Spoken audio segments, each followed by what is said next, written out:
விசுவாசத்தோடு சத்தங்களை உயர்த்தி உம்மால் ஆகாத காரியம் ஒன்றும் இல்லை, எல்லாமே உம்மால் ஆகும். அல்லேலூயா, எல்லாமே உம்மால் ஆகும். எனக்கு குறித்ததை நிறைவேற்றி முடிப்பவர் நீரே ஐயா, நீரே. எனக்காக யாவையும் செய்து முடிப்பவர் ஐயா, நீரே. எனக்கு குறித்ததை விசுவாசத்தோடு எங்கள் வாழ்க்கையிலே நீ முன்குறித்ததை நிறைவேற்றுங்க என்று சொல்லுவோமா? பவர் நீரே ஐயா, நீரே. அப்பா உமக்கு ஸ்தோத்திரம், அன்பே உமக்கு ஸ்தோத்திரம். அப்பா உமக்கு ஸ்தோத்திரம், அன்பே உமக்கு ஸ்தோத்திரம். உம்மால் ஆகாத உம்மால் ஆகாத காரியம் ஒன்றுமில்லை, உம்மால் ஆகாத காரியம் ஒன்றுமில்லை, எல்லாமே உம்மால் ஆகும். அல்லேலூயா, எல்லாமே உம்மால் ஆகும். வறண்ட நிலத்தை நீரூற்றாய் மாற்றுபவர் நீரே ஐயா, நீரே. அவந்திர வெளியை கண்ணீராய் மாற்றுபவர் நீரே ஐயா, நீரே. சொல்வோமா? வறண்ட நிலத்தை நீரூற்றாய் மாற்றுபவர் ஆண்டவரே, நீரூற்றாய் மாற்றுங்க ஆண்டவரே. எங்களுடைய வாழ்க்கையிலே உள்ள அவாந்தர வெளிகள் எல்லாம் தண்ணீர்களாக மாற்றுங்க. உம்மால் கூடாத காரியம் ஒன்றுமில்லை. அதை நினைத்து ஸ்தோத்திரம் செய்கிறோம். அன்பே உமக்கு ஸ்தோத்திரம், அப்பா உமக்கு ஸ்தோத்திரம், அன்பே உமக்கு ஸ்தோத்திரம். உம்மால் ஆகாத எல்லாரும் கரங்களை தட்டி ஒன்றுமில்லை, உம்மால் ஆகாத காரியம் ஒன்றுமில்லை, எல்லாமே உம்மால் ஆகும். அல்லேலூயா, எல்லாமே உம்மால் ஆகும். ஆகும் ஆகும், எல்லாம் ஆகும்.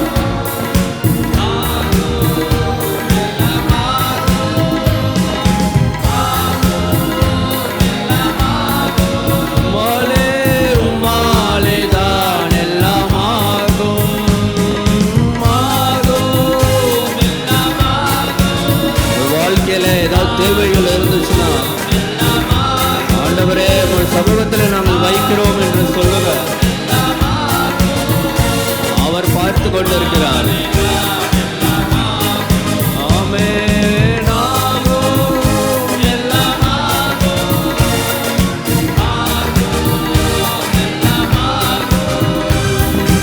ஆகும், எல்லாம் ஆகும். உம்மாலே தான் எல்லாம் ஆகும். பரலோக தேவனே, பராக்கிரமம் உள்ளவரே,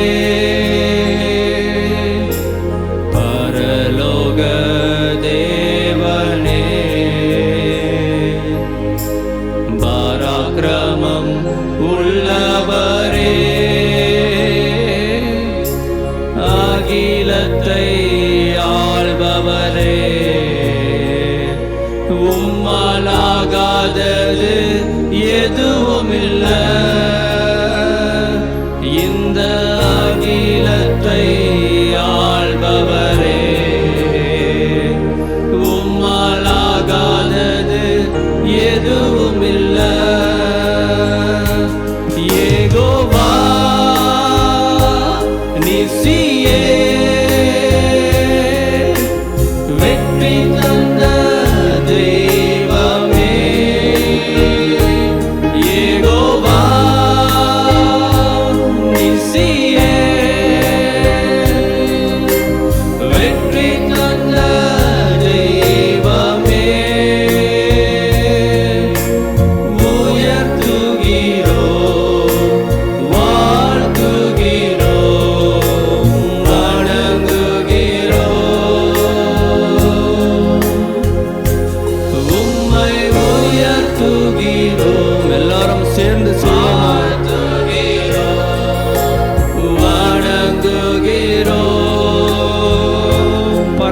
தேவனே, பரலோக தேவனே,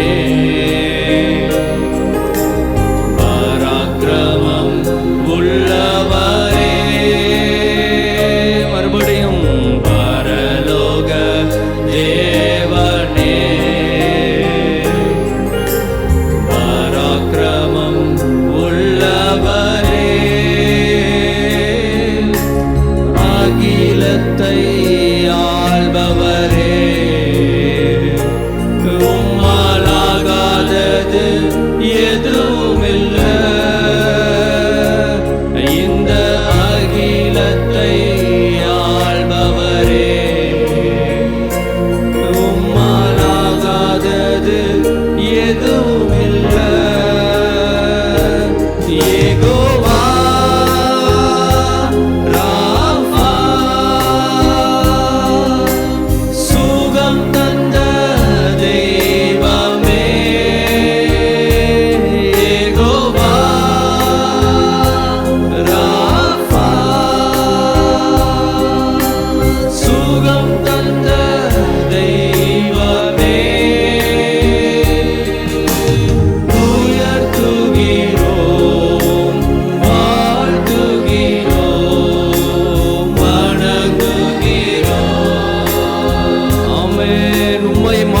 ஆண்டவரே, நாங்கள் சபையாராக சேர்ந்து அல்லேலூயா வணங்குகிறோம். ஆமென். பரலோக தேவனே, பராக்கிரமம் உள்ளவரே,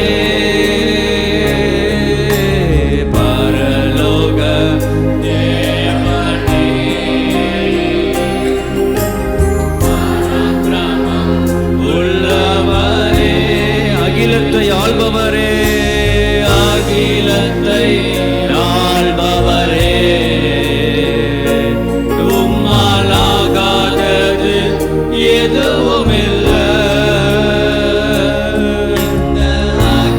சர்வ வல்லமை உள்ளவர் ஆண்டவரே, உம்மாலாகாத காரியம் எதுவும் இல்லையே ஆண்டவரே, எதுவுமில்லை.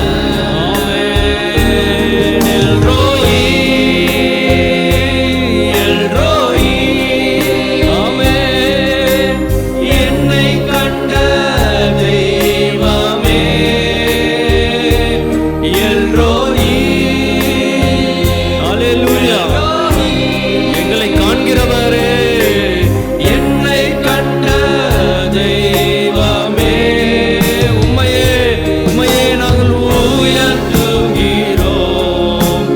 வாழ்த்துகிறோம், வணங்குகிறோம். அல்லேலூயா, உம்மை உயர்த்துகிறோம்,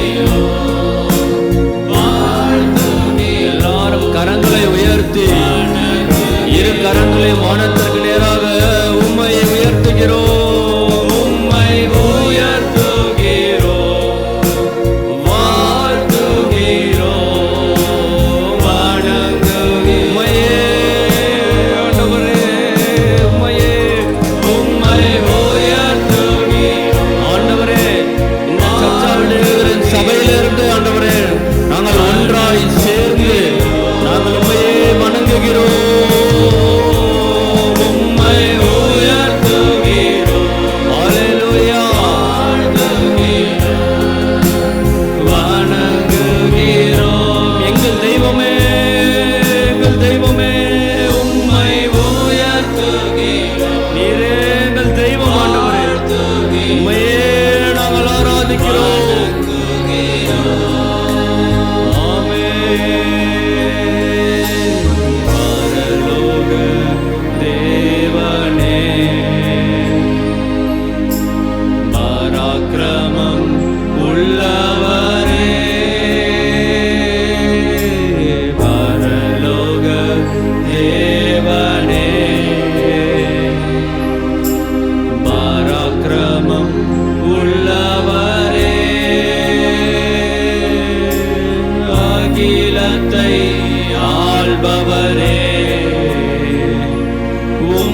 உம்மாலாகாதது எதுவும் இல்லை.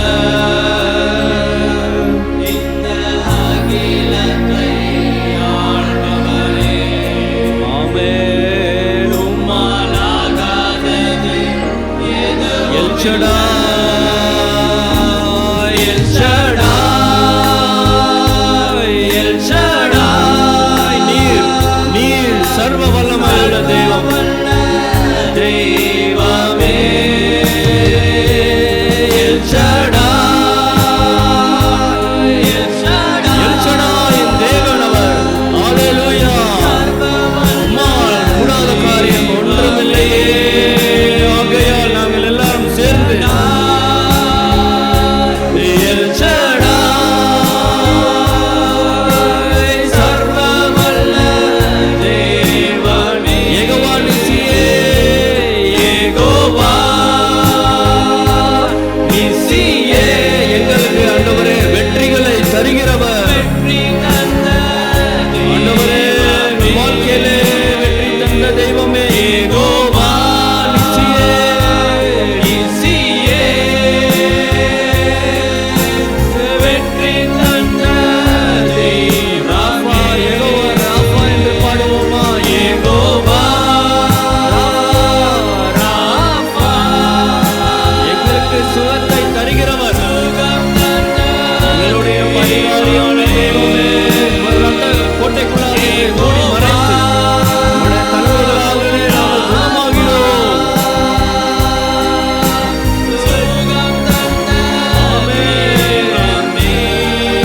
மறுபடியும் யெகோவா. இந்த வேளையிலே சுகம் பலவீனங்கள் இருக்குமானால் உங்கள் கரங்களை உயர்த்திக் கொள்ளுங்கள். அவர் இந்த வேளையிலே சுகத்தை தருகிறார். விசுவாசிக்கிறவர்கள் சத்தமாய் பாடுவோமா? என் வாழ்க்கையிலே சுகத்தை தாங்க ஆண்டவரே. தெய்வமே, யெகோவா ராஃபா. சுகம் தந்த தெய்வமே, உயர்த்துகிறோம், உம்மை உயர்த்துகிறோம், வாழ்த்துகிறோம், வணங்குகிறோம். ஹல்லேலூயா. உம்மை உயர்த்துகிறோம், வாழ்த்துகிறோம், வணங்குகிறோம்.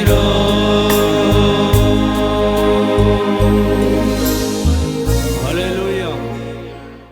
இந்த காலை வேளையிலும் கர்த்தருடைய வார்த்தைக்கு நேராக நம்முடைய சிந்தையை திருப்பலாம். 116ஆம் சங்கீதம் 12-13 வசனங்களை வாசிக்கலாம். கர்த்தர் எனக்கு செய்த எல்லா உபகாரங்களுக்காகவும் அவருக்கு எண்ணத்தை செலுத்துவேன். ரட்சிப்பின் பாத்திரத்தை எடுத்துக்கொண்டு கர்த்தருடைய நாமத்தை தொழுது கொள்ளுவேன். கர்த்தர் எனக்கு செய்த எல்லா உபகாரங்களுக்காக 103ஆம் சங்கீதம் 2ஆம் வசனத்திற்கு நம்முடைய சிந்தையை திருப்புவோமே. என் ஆத்துமாவே, என் ஆத்துமாவே கர்த்தரை ஸ்தோத்திரி. கர்த்தரை ஸ்தோத்திரி. அவர் செய்த சகல உபகாரங்களையும் மறவாதே. அவர் செய்த சகல உபகாரங்களையும் மறக்காத. அவர் செய்த எல்லா உபகாரங்களுக்காக இந்த சங்கீதக்காரன் சொல்லுகிறார், ரட்சிப்பின் பாத்திரத்தை நான் எடுத்துக்கொள்ளுவேன். வேறு எண்ணத்தை அவருக்கு நான் செலுத்த முடியும்? அவருக்கு துதியை செலுத்தி அவருடைய நாமத்தை தொழுது கொள்ளுவேன் என்று இங்கே சங்கீதக்காரனுடைய வார்த்தையை நாம் பார்க்கிறோம். ரட்சிப்பின் பாத்திரத்தை கையில் எடுத்துக்கொண்டு, இந்த காலை வேளையிலே கர்த்தர் நமக்கு கொடுக்கிற வார்த்தையின் தலைப்பு கப் ஆஃப் சால்வேஷன், ரட்சிப்பின் பாத்திரம். ஆண்டவர் நமக்கு இரட்சகராக அநேக இடங்களிலே ஆதியாகமத்திலிருந்து வெளிப்படுத்தல் வரைக்கும் இரட்சகருக்கு மகிமை உண்டாகட்டும், இரட்சிப்பின் தேவனுக்கு சகல கனம் உண்டாகட்டும் என்று கர்த்தரை துதிக்கிற ஒரு ஆராதனையின் சத்தத்தை வேதத்தின் 66 அறைகளிலும் உள்ளே பிரவேசிப்பீர்களானால் அந்த கம்பீர சத்தத்தை கேட்டு அறிய முடியும். காரணம், இரட்சகர் நமக்கென்று தேவ பிள்ளைகளுக்கென்று மீட்பின் திட்டங்களை செயல்களை நம் சார்பிலே செய்திருக்கிறார். அதை குறித்து கர்த்தர் இயேசு என்ன சொல்லுகிறார் என்று நாம் பார்ப்பதற்கு முன்பதாக நம்முடைய வாழ்க்கையிலே இந்த இரட்சிப்பின் பாத்திரம் நம்முடைய கரங்களிலே இருக்கிறதா என்பதை சற்று நாம் பரிசீலனை செய்து கொள்ளுவோமே. உங்கள் கையில் நீங்களே பாருங்க, உங்கள் கைகளிலே கர்த்தர் செய்த உபகாரங்களுக்காக கப் ஆஃப் சால்வேஷன் இரட்சிப்பின் பாத்திரத்தை நாம் என்ன செய்ய வேண்டுமாம்? எடுத்துக்கொண்டு கர்த்தருடைய நாமத்தை, இந்த தொழுகையும் இந்த இரட்சிப்பும் ஒன்றரை பிணைந்திருக்கிறதை நாம் வேதத்தின் அநேக சம்பவங்களிலே பார்த்து அறிய முடிகிறது. இந்த காலை வேளையிலே எனக்கு அன்பான சகோதரா சகோதரி, உங்கள் பாதையிலே தேவ திட்டம் நிறைவேறுகிறது என்று நீங்கள் தைரியமாய் சொல்ல முடியுமா? இரட்சிப்பின் பாத்திரம் என் கையில் இருக்குன்னு சொல்லுகிற பிள்ளைகள், உங்களுடைய வாழ்க்கையிலே தேவனுடைய திட்டம்தான் என்னுடைய வாழ்க்கையிலே நடைபெறுகிறது என்று உங்களால் தைரியமாக சொல்ல முடியுமா என்பதை ஆவியானவர் உங்களிடத்திலே கேட்கிறார். அப்படி ஒருவேளை இல்லை என்றால் இந்த நாள் இரட்சணிய நாள், இதுவே அனுக்கிரக காலம். கர்த்தர் உங்களோடு இடைப்படுகிற அந்த வார்த்தைகளின் சத்தத்திற்கு உங்கள் இருதயத்தை சாய்ப்பீர்களானால் இந்த காலை வேளையிலே அந்த இரட்சிப்பின் பாத்திரம் எப்படிப்பட்ட உயர்ந்த உன்னதமான ஒரு பெரிய பாத்திரம் என்பதை நாம் அறிந்து கொள்ள முடியும். அநேக தேவ பிள்ளைகள் இரட்சிப்பை பெற்றிருக்கிறோம் என்று சொல்லுகிற பிள்ளைகள் வாழ்க்கையிலே சில நேரங்களிலே பல வேளைகளிலே இருளான காரியங்கள் காணப்படுகிறதை பார்க்க முடிகிறது. அவர்கள் சபையிலே அங்கத்துவம் வகிக்கவில்லையா? அவர்கள் கரங்களிலே வேத புத்தகம் இல்லையா? அவர்கள் பரம்பரையாக 10-20 பரம்பரைகளாக நாங்கள் கிறிஸ்துவை ஆராதிக்கிறவர்கள் என்று மாறுதட்டி கொள்ளுகிறவர்கள்தான்.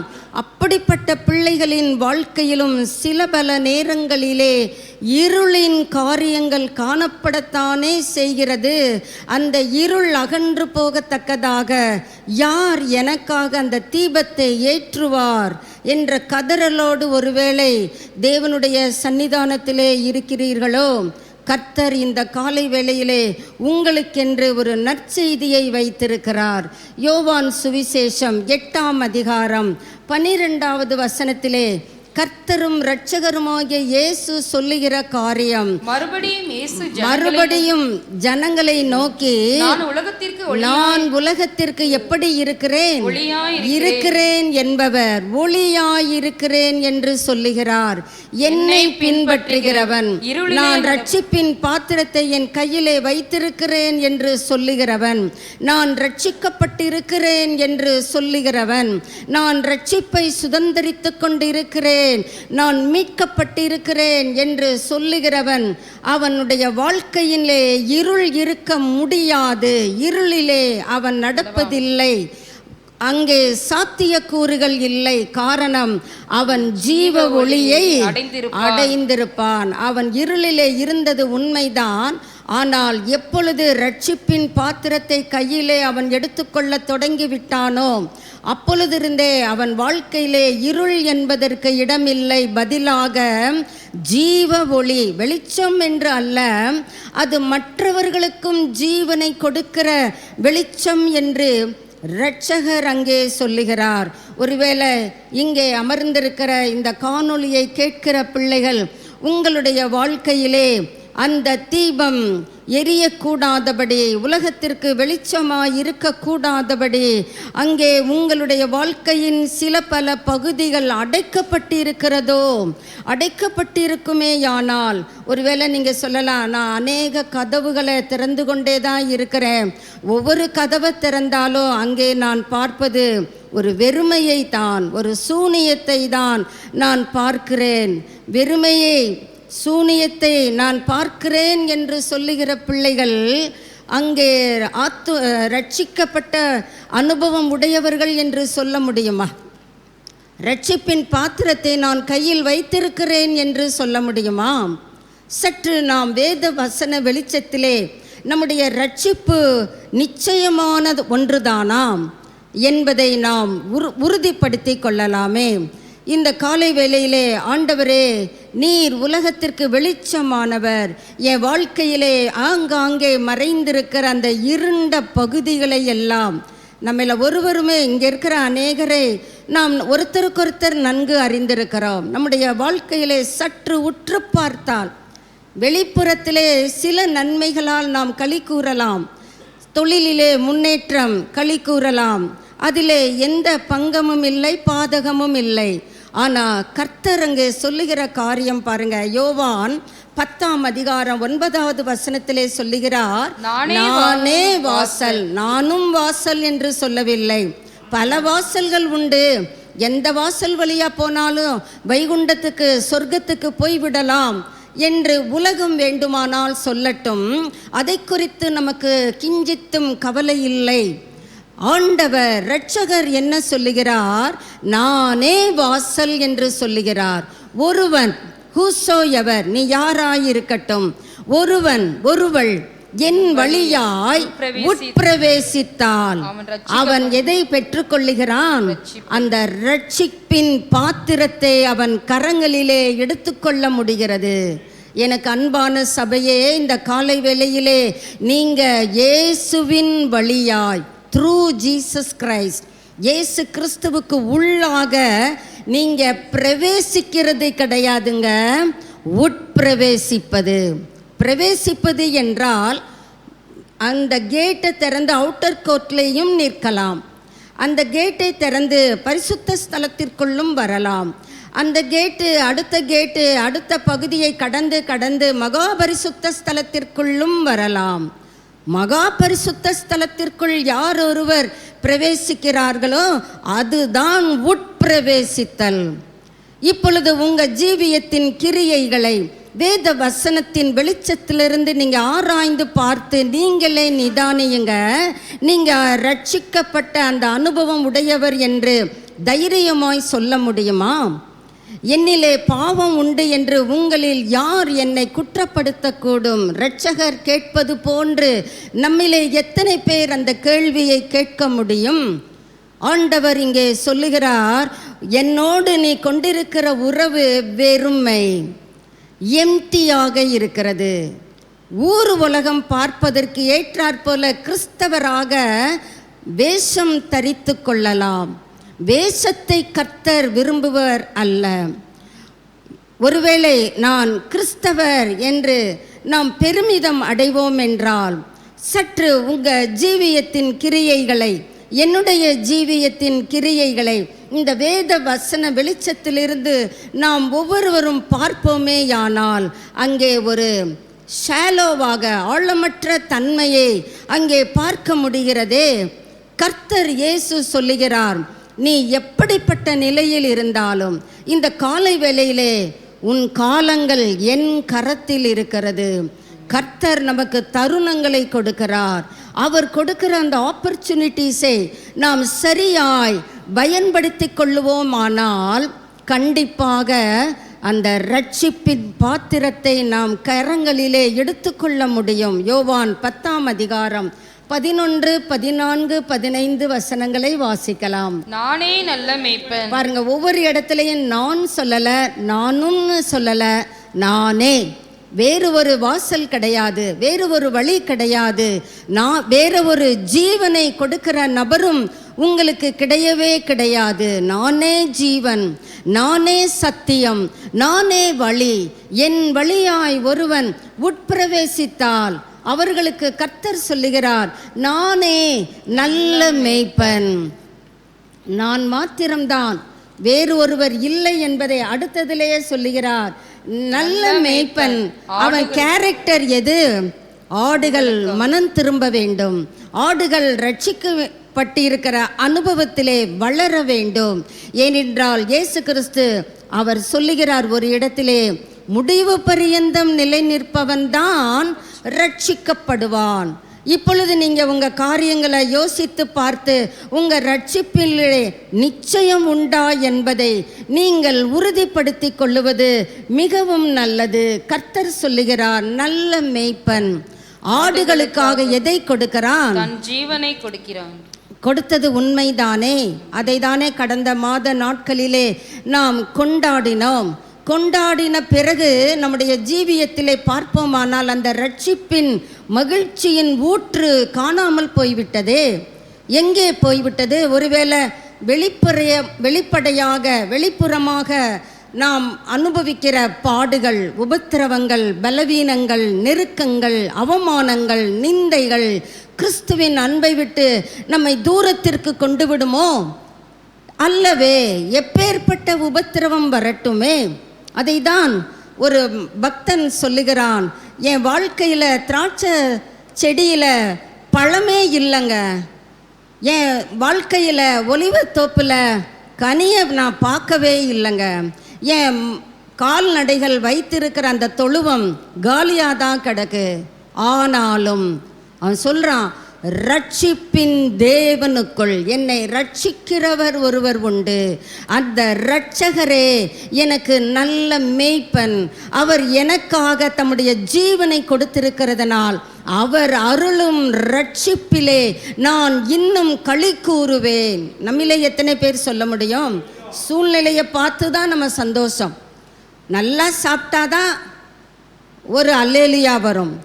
கொஞ்சம் பலவீனமே இல்லை அப்படின்னா தான் தோத்திரம் வரும். இல்லைன்னா நம்முடைய முகத்தில் இருக்கிற அந்த முறுமுறுப்புகள் ஆங்காங்கே திட்டாக காட்சியளிக்குமே. அதை கர்த்தர் ரட்சிப்பின் பாத்திரத்திற்கு ஒப்பிட்டு விடுவாரா? 14-15 வசனங்களை வாசிக்கலாம். நானே நல்ல மேய்ப்பன். இங்கேயும் சொல்றார் பாருங்க. ஒரு இடத்துல சொல்லிட்டோம்ல, திரும்ப சொல்லணுமா? ரிப்பீட்டடாக கர்த்தர் ஒரு காரியத்தை சொல்லுவார் என்றால் அது அதிக நிச்சயம் என்கிற பதத்தை தானே, பொருளைத்தானே நமக்கு கொடுக்கிறது. நானே நல்ல மேய்ப்பன், பிதா என்னை அறிந்திருக்கிறார், நான் பிதாவை அறிந்திருக்கிறேன். இப்ப ஆடுகளுக்கு சொல்றாரு, என்னுடைய ஆடுகள் என்னை அறிந்து கொள்ள வேண்டும். நான் என் ஆடுகளின் நிலைமையை நன்கு அறிந்திருக்கிறேன்.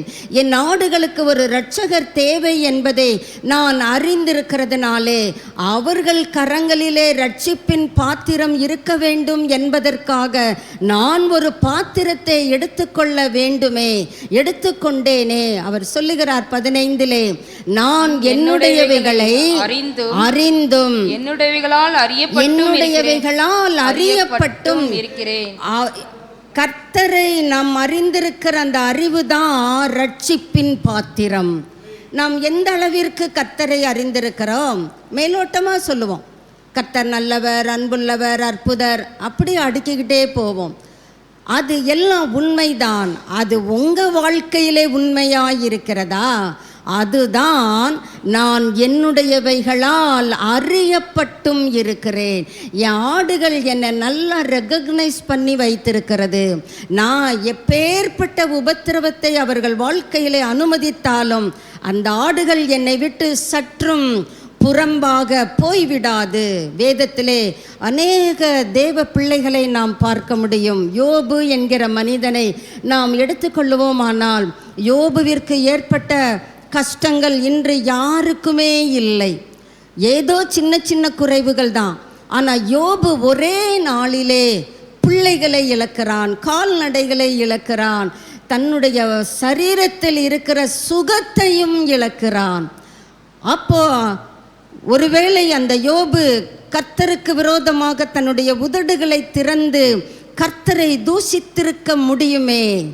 அதைத்தானே சாத்தான் ஆவலோடு எதிர்பார்த்து கொண்டிருக்கிறான். நம்ம கடந்து செல்லுகிற அந்த இடுக்கமான சூழ்நிலைகளிலே, நம்ம தனிப்பட்ட அந்தரங்கத்திலே, அந்த பிரைவசியிலே நாம் எத்தனை நேரங்களிலே கர்த்தரை தூஷித்திருக்கிறோம். என்ன ஆண்டவர், எவ்வளவு தான் ஜபம் பண்ணுறது, ஏதோ நம்முடைய ஜபத்தின் மேன்மைதான் பெரிது போலவும் கர்த்தர் ஏதோ ஆகாதவர் போலவும் ஒரு படம் காண்பிக்கிறோமே, அதை தான் கர்த்தர் இங்கே சொல்லுகிறார். என்னுடையவைகளால் நான் அறியப்பட்டு இருப்பேனானால் அவர்கள் கரங்களிலே ரட்சிப்பின் பாத்திரம், அந்த ரட்சிப்பின் பாத்திரத்தை நாம் சுமப்பதற்கு கர்த்தர் என்ன செய்கிறார் பாருங்க. வாசிக்கலாம். மத்தேயு 26ஆம் அதிகாரம் 27, 28 வசனங்களை வாசிக்கலாம். மத்தேயு 26, 27, 28 வசனங்களை வாசிக்கலாம். பின்பு பாத்திரத்தையும் எடுத்து, எதை எடுத்து? பாத்திரத்தை எடுத்து, ரட்சிப்பின் பாத்திரத்தை நாம் எடுத்துக்கொள்ளுவேன் என்று சொன்ன ஒவ்வொரு தேவ பிள்ளைக்கும் கர்த்தர் நம் சார்பிலே ஒரு பாத்திரத்தை எடுத்து ஸ்தோத்திரம் பண்ணி அவர்களுக்கு கொடுத்து, அந்த பாத்திரத்தை அவர்களுக்கு என்ன செய்கிறார்? கொடுத்திருக்கிறார். இப்ப உங்க கரங்களிலே அந்த ரட்சிப்பின் பாத்திரம் இருக்கிறதா என்பதை ஊர்ஜிதம் செய்து கொள்ளுங்கள். கொடுத்து விட்டு சொல்லுகிறார், எல்லாரும் எதுல பானம் பண்ணணும்? ரட்சிப்பின் ஊற்றுகளில் இருந்து அங்கே பீரிட்டு கிளம்புகிற ஜீவ தண்ணீரை பருகுங்கள் என்று சொல்லுகிறார். நம்மள எத்தனை பேர் அந்த அனுபவத்தினூடாக கடந்து வந்து கொண்டிருக்கிறோம்? நமக்கு எல்லாம் கிடைச்சா தோத்துறணுவோம், கிடைக்கல அப்படின்னா சர்ச்சாவது ஒன்றாவது தேவனையும் தூஷிக்க ஆரம்பிப்போம், தேவனுடைய பிள்ளைகளையும் குறை கூற ஆரம்பிப்போம். அவங்க அப்படி பண்ணுறாங்க, அதுதான் எனக்கு பிடிக்கல. நீங்கள் சொல்லுவது எல்லாம் உண்மையாய் ஒருவேளை இருந்தாலும் ரட்சிப்பின் பாத்திரத்தை நான் எடுத்துக்கொண்டு அங்கே சங்கீதக்காரன் சொல்கிறான் பாருங்க, அவரை தொழுது கொள்ளுவேன். அங்கே முறுமுறுப்பின் சத்தம் அல்ல, தொழுகையின் சத்தம் மாத்திரம்தான் அங்கே கேட்கிறது. அதைத்தான் யோபு வாழ்க்கையிலேயும் நாம் பார்க்கிறோம். தன்னுடைய சரீரத்தின் அவயவம் தன் மனைவி சொல்கிறாங்க, ஏனையா உயிரோடு இருக்கிற, செத்துரு, இவ்வளவு வேதனைப்படுற, எனக்கு மனசு தாங்க மாட்டேங்குது. அவங்க தவறாக சொல்லலை. எந்த ஒரு பெண்ணும் தன் கணவனை இழப்பதற்கு விரும்புகிறது இல்லை. அங்கே அந்த அம்மா ஏன் அப்படி சொல்கிறாங்கன்னா, ஓட்டை எடுத்து சொரிஞ்சுக்கிட்டே இருக்கிறான் மனுஷன், ரத்தம் கிளம்பிக்கிறது, அங்கே எரிச்சல், அங்கே அந்த மனிதனுடைய வேதனையை என்னால் பார்க்க முடியலை, இவருக்கு போயிட்டா நல்லா இருக்கும், வேதனையிலிருந்து இவருக்கு விடுதலை, அந்த கான்செப்டில் தான் அவங்க சொல்கிறாங்க, ஜீவனை விட்டுரு, ஜீவனை விடுறது தான் விடுற, தேவனை என்ன செய்து விடு. சத்துரு யார் வழியாகவும் நம்மை ஏமாற்ற வஞ்சிக்க முடியும். தேவ பிள்ளைகள் என்று நம்ம நிதானித்திருப்போம். அவர்களிலும் உள்ளே சத்துரு தந்திரமாய் உள்ளே வர வாய்ப்புகள் உண்டு. கர்த்தர் சொல்றாரு பாருங்க, நான் கொடுக்கிற அந்த ரட்சிப்பின் ஊற்றுகளிலே பானம் பண்ண விரும்புகிறேன். மார்க்கு 14ஆம் அதிகாரம் 23, 24 வசனங்களை வாசிக்கலாம். பின்பு பாத்திரத்தையும் எடுத்து, எதை எடுக்கிறார்? பாத்திரத்தையும் எடுத்து. அப்ப பாத்திரத்தையும்னா இன்னொரு பாத்திரத்தையும் அவர் எடுத்திருந்திருக்க வேண்டும் தானே. ஸ்தோத்திரம் பண்ணி அதை அவர்களுக்கு கொடுத்தார். அவர்கள் எல்லாரும் அதிலே எல்லாரும் அந்த பதத்தை ஆவியானவர் நம்முடைய இருதய பலகையிலே எழுதி கொள்ள கிருபை தருவாராக. எல்லாரும், ஒரு சிலர் மாத்திரம்தான் அந்த ரட்சிப்பின் பாத்திரத்தை எடுத்துக்கொண்டு கர்த்தருடைய நாமத்தை தொழுது கொள்ள வேண்டும் என்பது தேவனுடைய திட்டம் அல்ல. நாம் எல்லாரும் நம்முடைய கரங்களிலே ரட்சிப்பின் பாத்திரத்தை நாம் எடுத்துக்கொண்டு கர்த்தரை என்ன செய்ய வேண்டுமாம்? தொழுது கொள்ள வேண்டுமாம். அவர்கள் எல்லாரும் அதிலே பானம் பண்ணினார்கள். அப்பொழுது அவர் அவர்களை நோக்கி, இது அநேகருக்காக சிந்தப்படுகிற இந்த ரட்சிப்பின் பாத்திரம் தான் புது உடன்படிக்கைக்கு உரிய என்னுடைய இரத்தமாய், மை பிளட். கர்த்தர் அங்கே ஒரு ஆத்தரைஸ்டாக சொல்லுகிறதை பார்க்கிறோம். புது உடன்படிக்கைக்கு உரிய என்னுடைய இரத்தமாயிருக்கிறது. லூக்கா 22:20 வாசிக்கலாம். லூக்கா சுவிசேஷம் 22ஆம் அதிகாரம் 20வது வசனத்தை வாசிக்கலாம். போஜனம் பண்ணின பின்பு அவர் அந்தபடியே பாத்திரத்தையும் கொடுத்து எடுத்து என்று பார்த்தோம். இங்கே லூக்கா மருத்துவர் இவர் சொல்லுகிறார், பாத்திரத்தையே கொடுத்து விடுகிறார். ரட்சிப்பின் பாத்திரத்தை நம்முடைய கரங்களிலே கொடுத்து கர்த்தர் சொல்லுகிறார் பாருங்க, இந்த பாத்திரம் உங்களுக்காக சிந்தப்படுகிற என்னுடைய இரத்தத்தினால் ஆகிய புதிய உடன்படிக்கையாய் இருக்கிறது என்றார். இந்த வார்த்தையின் ஆழத்தை தியானிக்கிறதற்கு காலங்கள் போதாதுங்க. இந்த பாத்திரம், எந்த பாத்திரம்? ரட்சிப்பின் பாத்திரம். உனக்காக எனக்காக சிந்தப்பட்ட கிறிஸ்துவினுடைய இரத்தத்தினால் ஆகிய புதிய உடன்படிக்கை தான் அந்த ரட்சிப்பின் பாத்திரம் என்பதை இங்கே கர்த்தர் ஆணித்தரமாக சொல்லுகிறதை பார்க்கிறோம். What is the cup of salvation? ரட்சிப்பின் பாத்திரம் என்றால் என்ன? அது தெரிந்தால் தானே என் கையில் இருக்கா இல்லையா என்பதை நான் உறுதி செய்து கொள்ள முடியும். First of all, salvation is God's grace. தேவனுடைய கிருபை என்று பரிசுத்த வேதம் கூறுகிறது. எபேசியர் 2ஆம் அதிகாரம் 8-9 வசனங்களை வாசிக்கலாம்.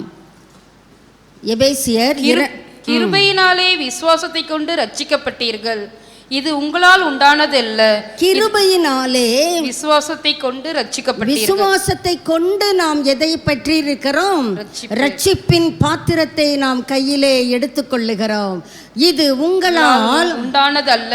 உங்களால நீங்க அந்த ரட்சிப்பை பெற்றுக்கொள்ள முடியாது என்பதனால்தான் கர்த்தரும் இரட்சகருமாகிய இயேசு நமக்காக தம்முடைய ஜீவனை பலியாய் கொடுத்து சுகந்த வாசனையான காணிக்கையாக நம்ம காணிக்கை படைக்கிறோம்.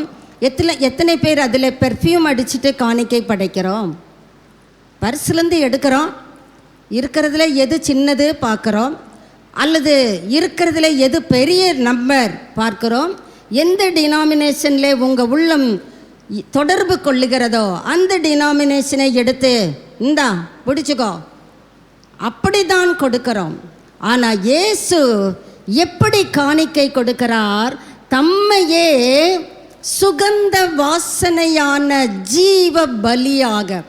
அப்போ இந்த ரட்சிப்பின் பாத்திரம் உங்களால் டக்குன்னு வாங்கிக்கிட முடியாது.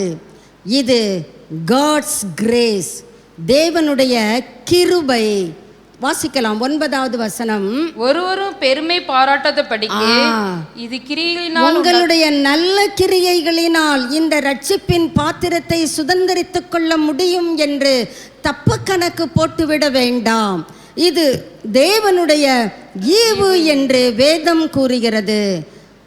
அடுத்ததாக பார்க்கிறோம், salvation is a gift of freedom from our sins.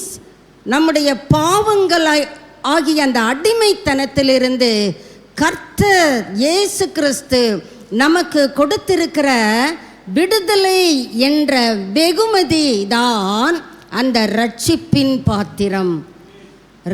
அதை உணர்ந்து கொண்டா நம்மளால் அல்லேலியா சொல்லாமல் இருக்க முடியாது. நம்ம மௌனமாக இருக்கிறதுலே தெரிகிறது. வெளியே ஒரு சிந்தனையும் போனா போகுது, வேதத்திலே நான் கேட்க வேண்டும், கட்டாய சூழ்நிலை. அப்படி கேட்கிறதுனாலே நம்முடைய உள்ளம் வெளியேயும் உள்ளேயும் கலந்தடிக்கிறதுனால அந்த இருதயத்திலிருந்து கர்த்தருடைய நாமத்தை தொழுது கொள்ள நமக்கு கடினமாக போய்விடுகிறது. கர்த்தர் எனக்காக என்னுடைய கிரியைகளினாலே அந்த ரட்சிப்பின் பாத்திரத்தை நான் பெற்றுக்கொள்ள முடியாது. அதனால் நல்ல கிரியைகள் செய்ய வேண்டாம் என்று வேதம் சொல்லவில்லை. நற்கிரியைகளை வேதம் பலிக்கு ஒப்பிடுகிறது. நீங்கள் எபிரேயர் 13:16 வாசித்து பார்த்தீங்கன்னா தெரியும். நன்மை செய்யவும் தான தர்மம் பண்ணவும் மறவாதிருங்கள். இப்படிப்பட்ட பலிகளின் மேல் தேவன் பிரியம் கொள்ளுகிறார். இன்னொரு இடத்துல வாசிக்கிறோம், நன்மை செய்ய நீ அறிந்திருந்தோம் அதை செய்யலைன்னா அது உனக்கு பாவம். அப்போ நன்மை, நான் நல்லது செஞ்சிட்டா அந்த ரட்சிப்பின் பாத்திரத்தை நான் கையில் எடுத்துக்கொள்ள முடியும்? இல்லை. கர்த்தருடைய இரத்தம்தான் நமக்கு அந்த ரட்சிப்பின் பாத்திரத்தை, மீட்பின் பாத்திரத்தை பிசாசின் கரங்களிலிருந்து பறித்து நமக்கு கொடுத்திருக்கிறது. அதனால தான் தீர்க்க தரிசனமாக சங்கீதக்காரன் சொல்லுகிறான், கர்த்தர் எனக்கு செய்த உபகாரங்களுக்காக நான் அவருக்கு என்னத்தை கொடுத்து விட முடியும்? சொல்லுகிறவர் ஏதோ பஞ்சப்பரதேசி அல்லங்க, ஏதோ ஏழை லாசரு அல்லங்க. அவர் இஸ்ரவேல் அனைத்துக்கும் ராஜா. அவர் ஆலயத்தை சேகரிக்கிறதற்கே பொன் வெள்ளி விலை உயர்ந்த மரம் கல்லு போன்றவைகளை திரளாக சவதரித்தான் என்று வேதம் கூறுகிறது. அப்படிப்பட்ட நபர் சொல்லலாம், நான் ஆண்டவருக்கு இந்த பொன் வெள்ளியை காணிக்கையாய் கொடுப்பேன், அவர் எனக்கு செய்திருக்கிற நன்மைகளுக்கு பதிலாக. அவன் சொல்கிறான் பாருங்க, நான் எதை கொடுத்தாலும் அவர் சொல்லுவார், நான் தானே உனக்கு இதை கொடுத்துருக்கிறேன், என்கிட்ட வாங்கிட்டு திரும்ப எனக்கு கொடுத்துருக்குற. ஆனால் ரட்சிப்பின் பாத்திரத்தை நீங்கள் கைகளில் எடுத்துக்கொள்ளுவீர்களானால், நாம் அந்த பாத்திரத்தை எடுத்துக்கொள்ளுவதற்காகத்தான் ஆண்டவராகிய இயேசு கிறிஸ்து அங்கே கெத்சமனே தோட்டத்திலே கதறுகிறார், இந்த பாத்திரம், திஸ் கப் என்னை விட்டு நீங்க கூடுமானால் நீங்கும்படி செய்யும். உலகம் அனைத்தினுடைய பாவத்தையும் நான் ஏன் சுமக்கணும்? நான் ஒரு பாவமும் அறியலை. நான் சிறு பிராயத்திலிருந்து என்னுடைய பெற்றோருக்கு கீழ்ப்படிந்து நடந்தேன். 30 வயதிலே உம்முடைய பணியை செய்யும்படி நான் வெளியே வந்தேன். என்னை குறித்து நான் சாத்தான்கிட்டயே கேள்வி கேட்டேன். என்கிட்ட உன் சரக்கு இருக்குதா இல்லைன்னு சொல்லி சவாலாக பேசினேன். ஆனால் இப்பொழுதோ உலகம் அனைத்தினுடைய அக்கிரமங்களையும் பாவங்களையும் நான் சுமக்கணுமா? இந்த பாத்திரம் என்னை விட்டு நீங்க கூடுமானால் நீங்கும்படி செய்யும். ஆகிலும் let thy will be done in my earthly life. அது தாங்க மீட்பருடைய அங்கலாய்ப்பு. நம்மிலே எத்தனை பேர் அந்த ஜெபத்தை தைரியமாய் இயேசுவை போல சொல்லி ஜெபிக்க முடியும்? ஆகிலும் not my will. நம்மெல்லாம் நம்முடைய சித்தத்துக்கு தான் கர்த்தரை இழுக்கிறோம். ஆண்டவரே, நான் இப்போ வெளியே போகிறேன், என் கூட வாங்க. நீ வெளியே எங்கே போகிற? அங்கே திரையரங்குக்கு போகிறேன், எனக்கு டிக்கெட் கிடைக்க உதவி செய்யுங்க. அப்போ அது தேவ சித்தமா? அது எனக்கு தெரியாது. வாங்கன்னா வந்துடணும், டிக்கெட்டு கிடைக்கணும், நீங்கள் அதை எனக்கு வாங்கி கொடுத்துடணும். நான் சற்று வெளியே எல்லா சீனரியும் பார்த்துட்டு வருவேன், அப்புறம் நான் உங்களை கூப்பிடுவேன், என்னை வீட்டில் கொண்டு போய் விட்டுருங்க.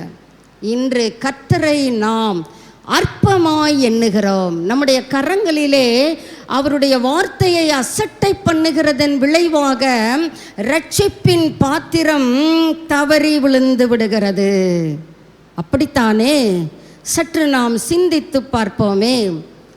ஆண்டவரே, எனக்கு உதவி செய்யுங்கப்பா. உம்முடைய இலவச அந்த ஈவை, அந்த வெகுமதியை, அந்த பரிசு பொருளை, அந்த ரட்சிப்பின் பாத்திரத்தை நான் எடுத்துக்கொள்ளும்படியாக நீர் என் அக்கிரமங்கள் எல்லாவற்றையும் உம்மீது ஏற்றுக்கொண்டீரே. அதற்கு ஈடாக ரட்சிப்பின் பாத்திரத்தை எடுத்துக்கொள்ளுகிறேன், உம்மை தொழுது கொள்ளுகிறேன். நம்ம கர்த்தர் நமக்கு செய்த நன்மைகளை ஷார்ட்டாக சொல்லுவோன்னா, நல்லா போஷிக்கிறார் அல்லேலுயானுவோம். இன்னைக்கு எனக்கு நல்ல ட்ரெஸ்ஸஸ் தர்றாரு அல்லேலுயானுவோம். அப்படி பார்த்தால் புறஜாதியினர் என்ன ட்ரெஸ் இல்லாமலா இருக்கிறாங்க? புறஜாதியினர் என்ன சாப்பிடாமலா இருக்கிறாங்க? உங்களை விட என்னை விட அவங்க நல்லா சாப்பிட்றாங்க, நல்ல உடைகளை உடுத்துகிறார்கள். சாலமோன் முதலாய் தன் சர்வ மகிமையிலும் ஒரு சாதாரண பிளான்ட் இருக்கிற அழகு, எத்தனை எத்தனை வண்ணங்கள், நிறங்கள், அவற்றிலும் நாம் என்ன செய்து விடுகிறோம்? அந்த மீட்பின் திட்டத்திற்கு ஒத்துழைப்பு கொடுக்க இயலாமல் உலகத்திற்கும் மாம்சத்திற்கும் பிசாசுக்கும் செவி சாய்த்து நம் கரங்களிலே கர்த்தர் கொடுத்திருக்கிற அந்த ரட்சிப்பின் பாத்திரத்தை உடைத்து போட்டு விடுகிறோம். அப்படித்தானே? ஆண்டவரே, என் கண்களுக்கு கலிக்கம் போடுங்க ஆண்டவரே. Salvation means the state of being protected from all kinds of evils, harms. இன்று நாட்களிலே நம்ம பார்க்கிறோம், தீமைகள், பஞ்சம், பட்டயம், கொள்ளை நோய், இந்த பூமியில் இருக்கிற அத்தனை நாடுகளிலுமே நாம் பார்க்கிறோம் தானே. நமக்கு பக்கத்து மாநிலத்தில் தண்ணி இல்லாமல் அவங்க படுற வேதனைகள் பார்க்கிறோம் தானே. ஏதோ ஒரு வகையிலே பஞ்சம். ஆவிக்குரிய காரியங்களிலும் இன்று அநேக சபைகளிலே சத்துரு உள்ளே புகுந்து விட்டான். விக்கிரக வணக்கங்கள் அங்கே தலைவிரித்து ஆடுகிறது. கிறிஸ்தவ தேவாலயங்கள் தான், ஆனால் அங்கே ரட்சிப்பை குறித்தோ, மீட்பின் காரியங்களை குறித்தோ, ஒப்புரவாகுதலை குறித்தோ, மன்னிப்பின் மாட்சிமையை குறித்தோ அங்கே பேசப்படவில்லையே. வசனத்தை குறித்த பஞ்சம் இன்று ஆவிக்குரிய காரியங்களிலே, நிலைகளிலே நாம் கண்கூடாக பார்க்க முடிகிறது. சத்தியம் என்ற பெயரிலே ஏதோ ஒன்றை டைம் பாஸ் என்று சொல்லி வீணடிக்கிற கர்த்தருடைய பிள்ளைகளை தான் இன்று பார்க்கிறோம். அப்படி என்றால் வசனம் கிடைக்காத பஞ்ச நாட்களிலே தானே நாம் வாழ்ந்து கொண்டிருக்கிறோம். உங்களுக்கு அந்த பஞ்சம் வந்திருக்கிறதா? உங்கள் கரங்களிலே அந்த ரட்சிப்பின் பாத்திரத்தை நீங்கள் எப்படி வைத்திருக்கிறீர்கள்? பட்டயம். உலக நாடுகள் எல்லாம் ஒருத்தருக்கொருத்தர் பட்டயம். ஏன் குடும்பங்களிலே பாருங்க, வார்த்தை என்கிற பட்டயத்தை சற்றும் பயமின்றி எய்கிறார்கள் அல்லவா? அதை கூசாமல் துணிகரமாக பயன்படுத்துகிறார்கள் தானே. குடும்பங்களிலே சமாதான குலைவுகளை தானே பார்க்கிறோம். ஆலயங்களிலே நாம் பக்த கோடிகளாக நம்மை காண்பித்து கொள்ளலாம். நம்முடைய வீடுகளிலே அங்கே சண்டையின் சத்தம் தானே எழும்புகிறது. கர்த்தருடைய நாமத்தை தொழுது கொள்ளுகிற சத்தம் அல்லவா ஏற்பட வேண்டும்? அதுதானே ரட்சிப்பின் பாத்திரம். நம்மிலே எத்தனை பேர் வீடுகளிலே ஓயாத ஒழுக்கு, எப்போ பாரு ஒரே அரிப்பு, ஊரல், காசிப், கர்த்தருக்கு விரோதமான காரியங்களை துணிகரமாக பேசுவது. ஒன்றுமே அவங்களுக்கு தெரியலைன்றதே நமக்கு தெரியும், ஆனால் துணிஞ்சு அடிப்பாங்க பாருங்க. நமக்கு அப்படியே பார்த்துக்கிட்டே இருக்க வேண்டியதுதான். அப்போ அவங்க நினச்சிக்கிடுவாங்க அது ஒன்றும் தெரியல, அதான் பார்த்துக்கிட்டே இருக்குது. அம்மா அவங்களுடைய அந்த அடுத்த பக்கத்தை பார்த்து பரிதாபத்தில் பார்த்து கொண்டு இருக்கிறோம். ஆனால் அவங்க நினைக்கிறாங்க இதுக்கு ஒன்றும் தெரியாது, இது எப்போ பார்த்தாலும் இப்படி தான், பார் நான் எப்படி இருக்கிறேன். பட்டயம், பட்டயம் போன்ற வார்த்தைகள், பட்டயங்களை பயன்படுத்துகிறதுனாலே தேவ பிள்ளைகள் நடுவிலும் சமாதானம் குலைந்து தானே காணப்படுகிறது. ஆனால் கர்த்தருடைய வார்த்தையே ஷாலோம், அப்படித்தானே கர்த்தர் சொல்லுகிறார். உங்களுக்கு சமாதானம். உயிர்த்தெழுந்த கர்த்தர் முதலாவது சீஷர்களுக்கு சொன்ன காரியமே சமாதானம் தானங்க. அந்த சமாதானம் இன்று இல்லையே. ஐ கிளினிக் போனால் கண் தானம் செய்வீர். முந்தையெல்லாம் போனோம்னா கண்களை பராமரிப்பது எப்படி, கண்களுக்கு எப்படி நான் ஊட்டச்சத்து கொடுக்க வேண்டும், அது அநேகமாக நிறையா பார்க்கலாம். அதெல்லாம் இன்னைக்கு இல்லைங்க. வியாபாரிகள் பெருத்து விட்டார்கள். கொண்டாவும் கண்ண கொடு, கண் தானம் செய்வீர். தானம் சரி, பிளட் பேங்க்குக்கு போகிறோம், அங்கே சொல்கிறான் இரத்த தானம் செய்வீர். எல்லாம் தானமாக நீ கொடுத்துட்டு போய்விடு. தானம். உடல் அவயவங்களை தானமாக, மூளை அங்கே கோமால் ஆகிவிட்டாங்க, பிழைக்க மாட்டாங்க, இவங்களே டாக்டர்ஸ் என்கிற வியாபாரிகளே அங்கே முற்றுப்புள்ளி வைத்து விடுகிறார்கள்.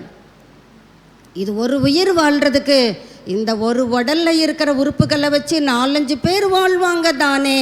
நியாயப்படுத்துகிற உலகம். இன்று எப்பக்கம் திரும்பினாலும் பஞ்சம், பட்டயம், சமாதான கேடுகள். நல்லது செய்கிறோம் என்று சொல்லுகிறார்கள், ஆனால் அதன் உள்ளே பார்த்தால் சமாதான குலைவைத்தான் பார்க்கிறோம், பஞ்சத்தை தான் பார்க்கிறோம், பட்டயத்தை தான் பார்க்கிறோம், கொள்ளை நோய்களை தானே பார்க்கிறோம். ரட்சிப்பு கர்த்தருடையது. ஒருவேளை நம்ம சொல்லலாம், சில தேவ பிள்ளைகள், கர்த்தருடைய பரிசுத்தவான்கள் வியாதி படுக்கையில் இருந்து மரிக்கிறார்கள் தானே. கர்த்தருக்குள்ளே ஒரு சகோதரி கடந்த நாட்களிலே நித்திரை அடைந்து விட்டார்கள். அவங்க தங்களுடைய கணவரை பார்த்து அவங்க கேட்ட கேள்வி, வடித்த கண்ணீர் ஏராளம். நீ உலகம் பூரா போய் கர்த்தருடைய அன்பை சொல்கிற, நான் ஏன் சஃபர் ஆகிறேன், எனக்கு ஏன் வலிகள், பெயின்ஸ், தாங்க முடியலை, இந்த வலி என்னால் தாங்க முடியலை, கதறி கதறி ஜீவனை விட வேண்டிய சூழ்நிலை. ஆனாலும் ஒரு பொழுதிலும் கர்த்தரை அவங்க முறுமுறுக்கவில்லை என்கிற நல்ல சாட்சியை தானே கேட்கிறோம். நமக்கு சின்ன தலைவலி வந்துருச்சுனாலே எப்படியாய் கர்த்தரை தூஷிக்கிறோம். கொஞ்சம்தான், கர்த்தரை நம்ம சரியாக தேட மாட்டோம், அது அடுத்த விஷயம். உலக நன்மைகளுக்காக மாத்திரம்தான் கர்த்தரை தேடுவோம். அதுக்குள்ளேயே எத்தனை முறுமுறுப்புகள், அங்கலாய்ப்புகள், ஏமாற்றங்கள், மன சஞ்சலங்கள், தேவ பிள்ளைகளிடத்திலும் தேவனிடத்திலும் நாம் கொண்டிருக்கிற அந்த உளறல்கள், அவிசுவாச வார்த்தைகள், அவநம்பிக்கை என்கிற சேற்றிலே உழன்று தவித்து நம்முடைய ரட்சிப்பின் அந்த பாத்திரத்தை சிதறடித்து விடுகிறோம் தானே.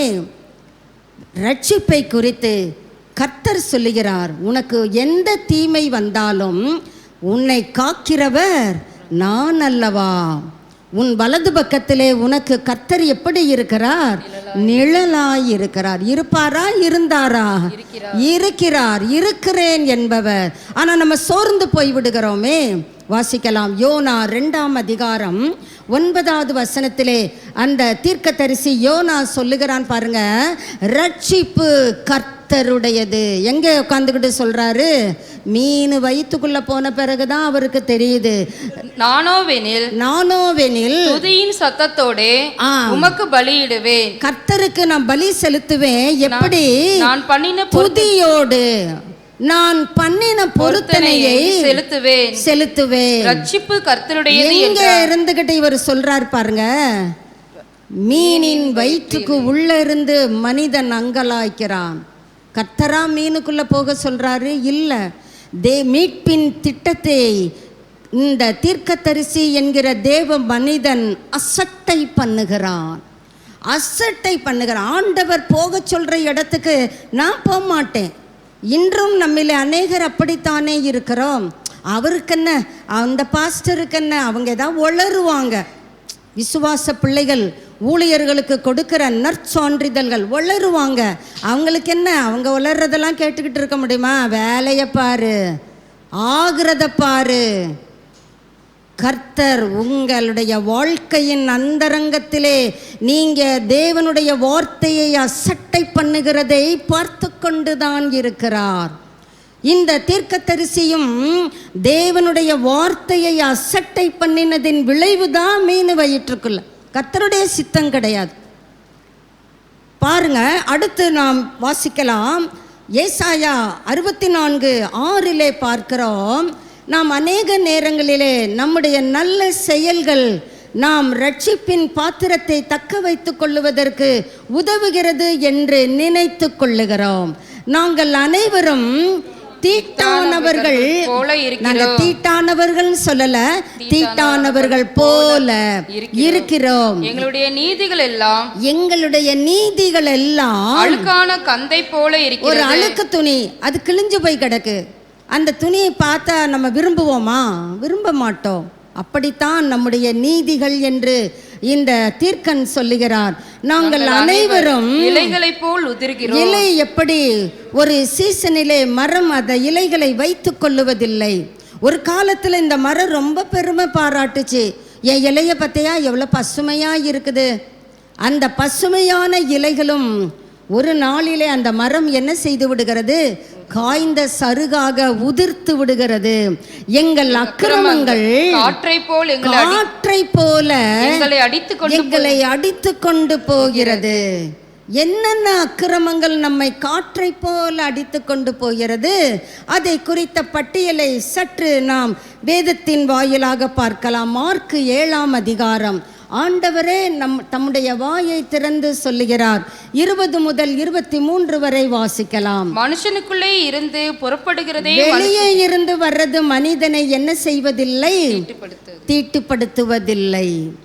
உள்ளிருந்து புறப்படுகிறது தான் மனிதனை அழுக்குப்படுத்தி விடுகிறது, மாசுபடுத்தி விடுகிறது, நம்முடைய ரட்சிப்பின் பாத்திரத்தை கரைப்படுத்தி விடுகிறது. அங்கே பட்டியலை அங்கே வாசித்து அறிய முடியும். மனுஷருடைய இருதயத்துக்கு உள்ளிருந்து உள்ளிருந்து கிளம்பி வருது பாருங்க, ஒரே நாற்றமான காரியங்கள். நீங்க அதை மனதிற்குள்ளே வாசித்து கொள்ளுங்க. அதிலே மதிக்கேடும் ஒரு நாற்றமாக தானே புறப்பட்டு வருகிறது. இது எல்லாம் பொல்லாங்கானவைகள். கர்த்தர் அங்கே திட்டவட்டமாக சொல்லுகிறார். இது எல்லாம் இருதயத்துக்குள்ளிருந்து வெளியே வருதே, இது பொல்லாங்கானவைகள். இந்த பொல்லாங்கானவைகள் தான் பஞ்சம், பட்டயம், கொள்ளை நோய் போன்ற புறம்பான அழிவுகளுக்கு காரணக்கர்த்தாக்கள் ஆகிவிடுகிறது. அப்படி என்றால் சில ஊழியர்களும் கூட வியாதி படுக்கையிலிருந்து மரணத்தை தழுவுகிறார்களே, அப்படி என்றால் அவர்களை கர்த்தர் அடிக்கிறாரா? எல்லாவற்றிற்கும் நாம் ஏன் என்று கேள்வி கேட்பதை கர்த்தர் நம்மிடத்திலே விரும்புகிறவர் அல்ல. ஒரு பக்தன் பாடியிருக்கிறார், ஏன் என்று கேட்க உரிமை இல்லையே, அவருக்கு எல்லாம் ஆகும், அவர் சித்தப்படி செய்கிறவர். இந்த மரண நதியை கடக்க வேண்டுமானால் ஒவ்வொரு பரிசுத்தவானுக்கும் ஒவ்வொரு விதமான அனுபவம். அதிலே ஒரு அனுபவம் நோய்வாய்ப்பட்டிருக்கலாம். ஆக நோய்வாய்ப்பட்டிருப்பது பாவத்தின் விளைவு என்றும் நாம் எடுக்கலாம், தேவனுடைய அனுமதி என்றும் எடுத்துக்கொள்ளலாம். நம்முடைய ஜீவியத்தின் அந்த பரிசுத்த விகிதத்தை வைத்து நாம் அதை நிதானித்து கொள்ளலாம். ஆண்டவர் இங்கே சொல்லுகிறார் பாருங்க, எரேமியா 17ஆம் அதிகாரம் 9வது வசனத்தை வாசிக்கலாம். எரேமியா 17:9. எல்லாவற்றை பார்க்கிலும், இந்த உலகத்துல எதை எடுத்தாலும் எல்லாவற்றை பார்க்கிலும் இருதயமே திருக்குள்ளதும். பாருங்க, இருதயம் என்று சொல்லப்பட்டு இருக்கிறதா? இருதயமே திருக்குள்ளது மகா கேடுள்ளதுமாய் இருக்கிறது. அதை அறியத்தக்கவன் யார்? நம்ம கூட அநேகர் சொல்லுவோம்ல, அவங்கள புரிஞ்சுக்கிடவே முடியல, சொல்றோம் தானே, புரிஞ்சுக்கிட முடியல. இருதயம் திருக்குள்ளது, மகா கேடுள்ளது. இந்த இருதயத்துக்குள்ள இருந்து புறப்படுகிற பொல்லாங்கானவைகள் தான் நம்முடைய ரட்சிப்பின் பாத்திரத்தை கெடுத்து போட்டு விடுகிறது, ஏன் உடைத்தும் போட்டு விடுகிறது. கலாத்தியர் 5ஆம் அதிகாரம் 19 முதல் 21 வரை வாசிக்கலாமே. நமக்கு தெரிந்த பரிச்சயமான வார்த்தைகள் தான். கிரியைகள் வெளியரங்கமாய் இருக்கின்றன. மாம்சத்தின் கிரியைகள் வெளியரங்கமாய் இருக்கின்றன. அப்படியே அப்பட்டமா தெரியுது.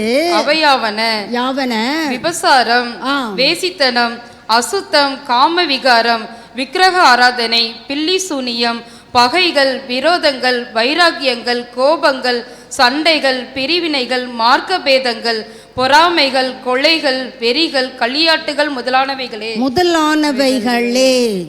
இப்படிப்பட்டவைகளை செய்கிறவர்கள் தேவனுடைய ராஜ்யத்தை சுதந்தரிப்பதில்லை என்று. அந்த ரட்சிப்பின் பாத்திரத்தை கையில் வைத்திருப்பவர்கள் மாத்திரம்தான் தேவனுடைய ராஜ்யத்தை சுதந்தரிக்க முடியும் என்று கலாத்திய சபைக்கு பவுல் எழுதுகிறது. எத்தனை அர்த்த புஷ்டியுள்ள வார்த்தைகள்! இந்த பட்டியல் நம்முடைய ஜீவியத்திலே காணப்படுகிறதா? நாம் தைரியமாக தேவனுடைய சமூகத்திலே, தேவ வார்த்தையின் வெளிச்சத்திலே நாம் நம்முடைய கரங்களில் இருக்கிற ரட்சிப்பின் பாத்திரம் சரியானது என்ற நிச்சயமுடையவர்களாய் இருக்கிறோமா?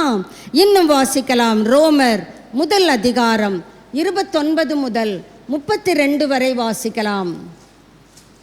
ரோம திருச்சபைக்கு பவுல் சொல்லுகிற காரியம், அவர்கள் சகலவித அநியாயத்தினாலும், வேசித்தனத்தினாலும், துரோகத்தினாலும், பொருளாசையினாலும், குரோதத்தினாலும் நிறையப்பட்டு, பொறாமையினாலும், கொலையினாலும், வாக்குவாதத்தினாலும், வஞ்சகத்தினாலும். இந்த வார்த்தையிலே நிறையப்பட்டு, அடுத்து சொல்றாரு நிறைந்தவர்களுமாய்.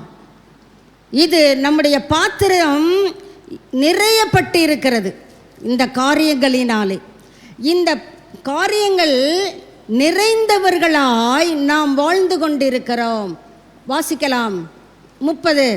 புறங்கூறுகிறவர்களுமாய், அவதூறு பண்ணுகிறவர்களுமாய், தேவ பகைஞருமாய், துரோகிதம் பண்ணுகிறவர்களுமாய், அகந்தை உள்ளவர்களுமாய், வீம்புக்காரருமாய், பொல்லாதவர்களை யோசித்து பிணைக்கிறவர்களுமாய், பெற்றாருக்கு கீழ்ப்படியாதவர்களுமாய்.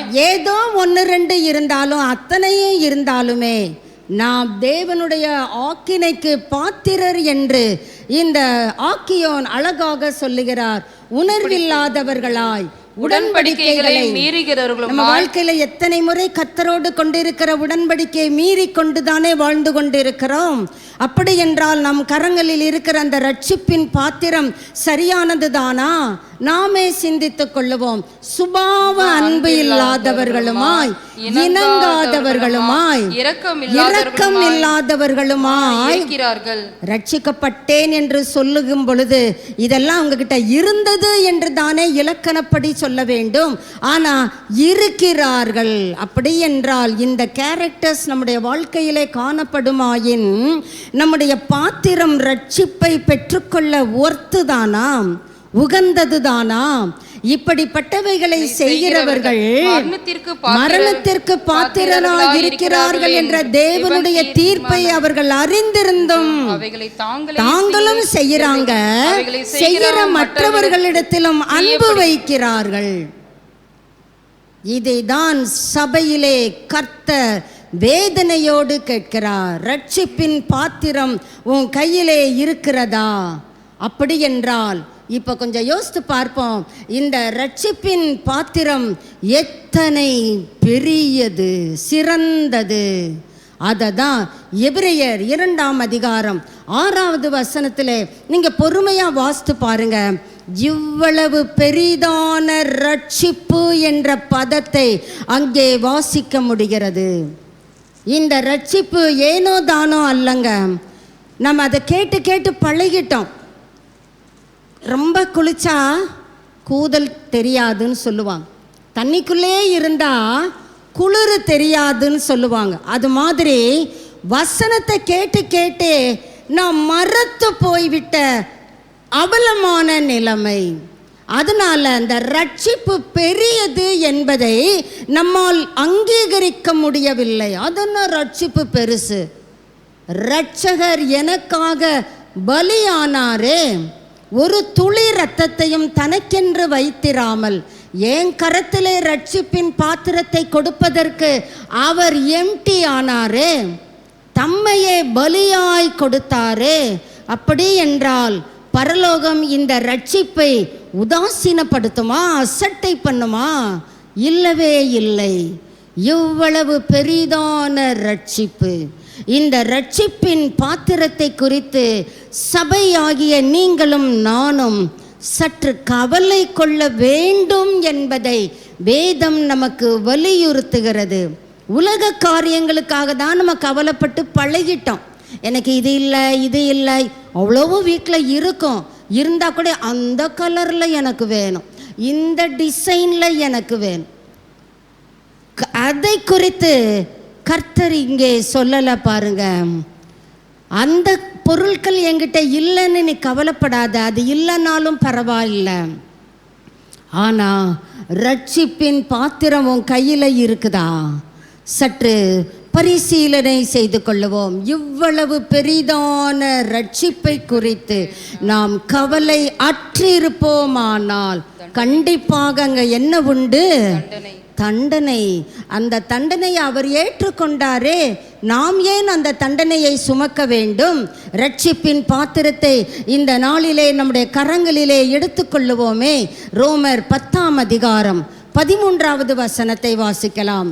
கர்த்தருடைய நாமத்தை தொழுது கொள்ளுகிற எவனும் ரட்சிக்கப்படுவான். இவ்வளவு பெரிதான ரட்சிப்பை ஆண்டவர் எளிதான வழியிலே நாம் சுதந்தரித்துக் கொள்ளும்படி நமக்காக அந்த மீட்பின் திட்டத்தை அவர் ஏற்றுக்கொண்டார். அவர் அங்கே பலியாகிவிட்டார். தம்மையே அவர் கொடுத்து விட்டார், ஜீவனையே கொடுத்து விட்டார். அப்போ கர்த்தருடைய நாமத்தை தொழுகிறதும் ரட்சிப்பும் ஒன்றரை பின்னி பிணைந்திருக்கிறது என்று சற்று முன் நான் சொன்னேனே. ரட்சிப்பின் பாத்திரத்தை எடுத்துக்கொண்டு கர்த்தருடைய நாமத்தை தொழுது கொள்ளுவேன். இங்கே பவுல் சொல்லுகிறார், அவருடைய நாமத்தை யாரெல்லாம் தொழுது கொள்ளுகிறார்களோ. நம்ம எப்படிங்க கர்த்தரை தொழுது கொள்ளுகிறோம்? நமக்கு கிடைச்சாதான் தோத்துறோன்னுவோம், கிடைக்கலன்னா ஆத்துறோன்னுவோம். எனக்கு இல்லையே, அவங்களுக்கெல்லாம் இருக்கு, அவங்களுக்கெல்லாம் இருக்கு. நீங்கள் அவங்கள உள்ளே போய் பாருங்க, அவங்க வடிக்கிற கண்ணீர் உங்களுக்கு தெரியாது. நீங்கள் வெளிப்படையாக அவங்க ஹான்னு சிரிக்கிறாங்க, அதை பார்த்து ஏமாந்துடாதீங்க.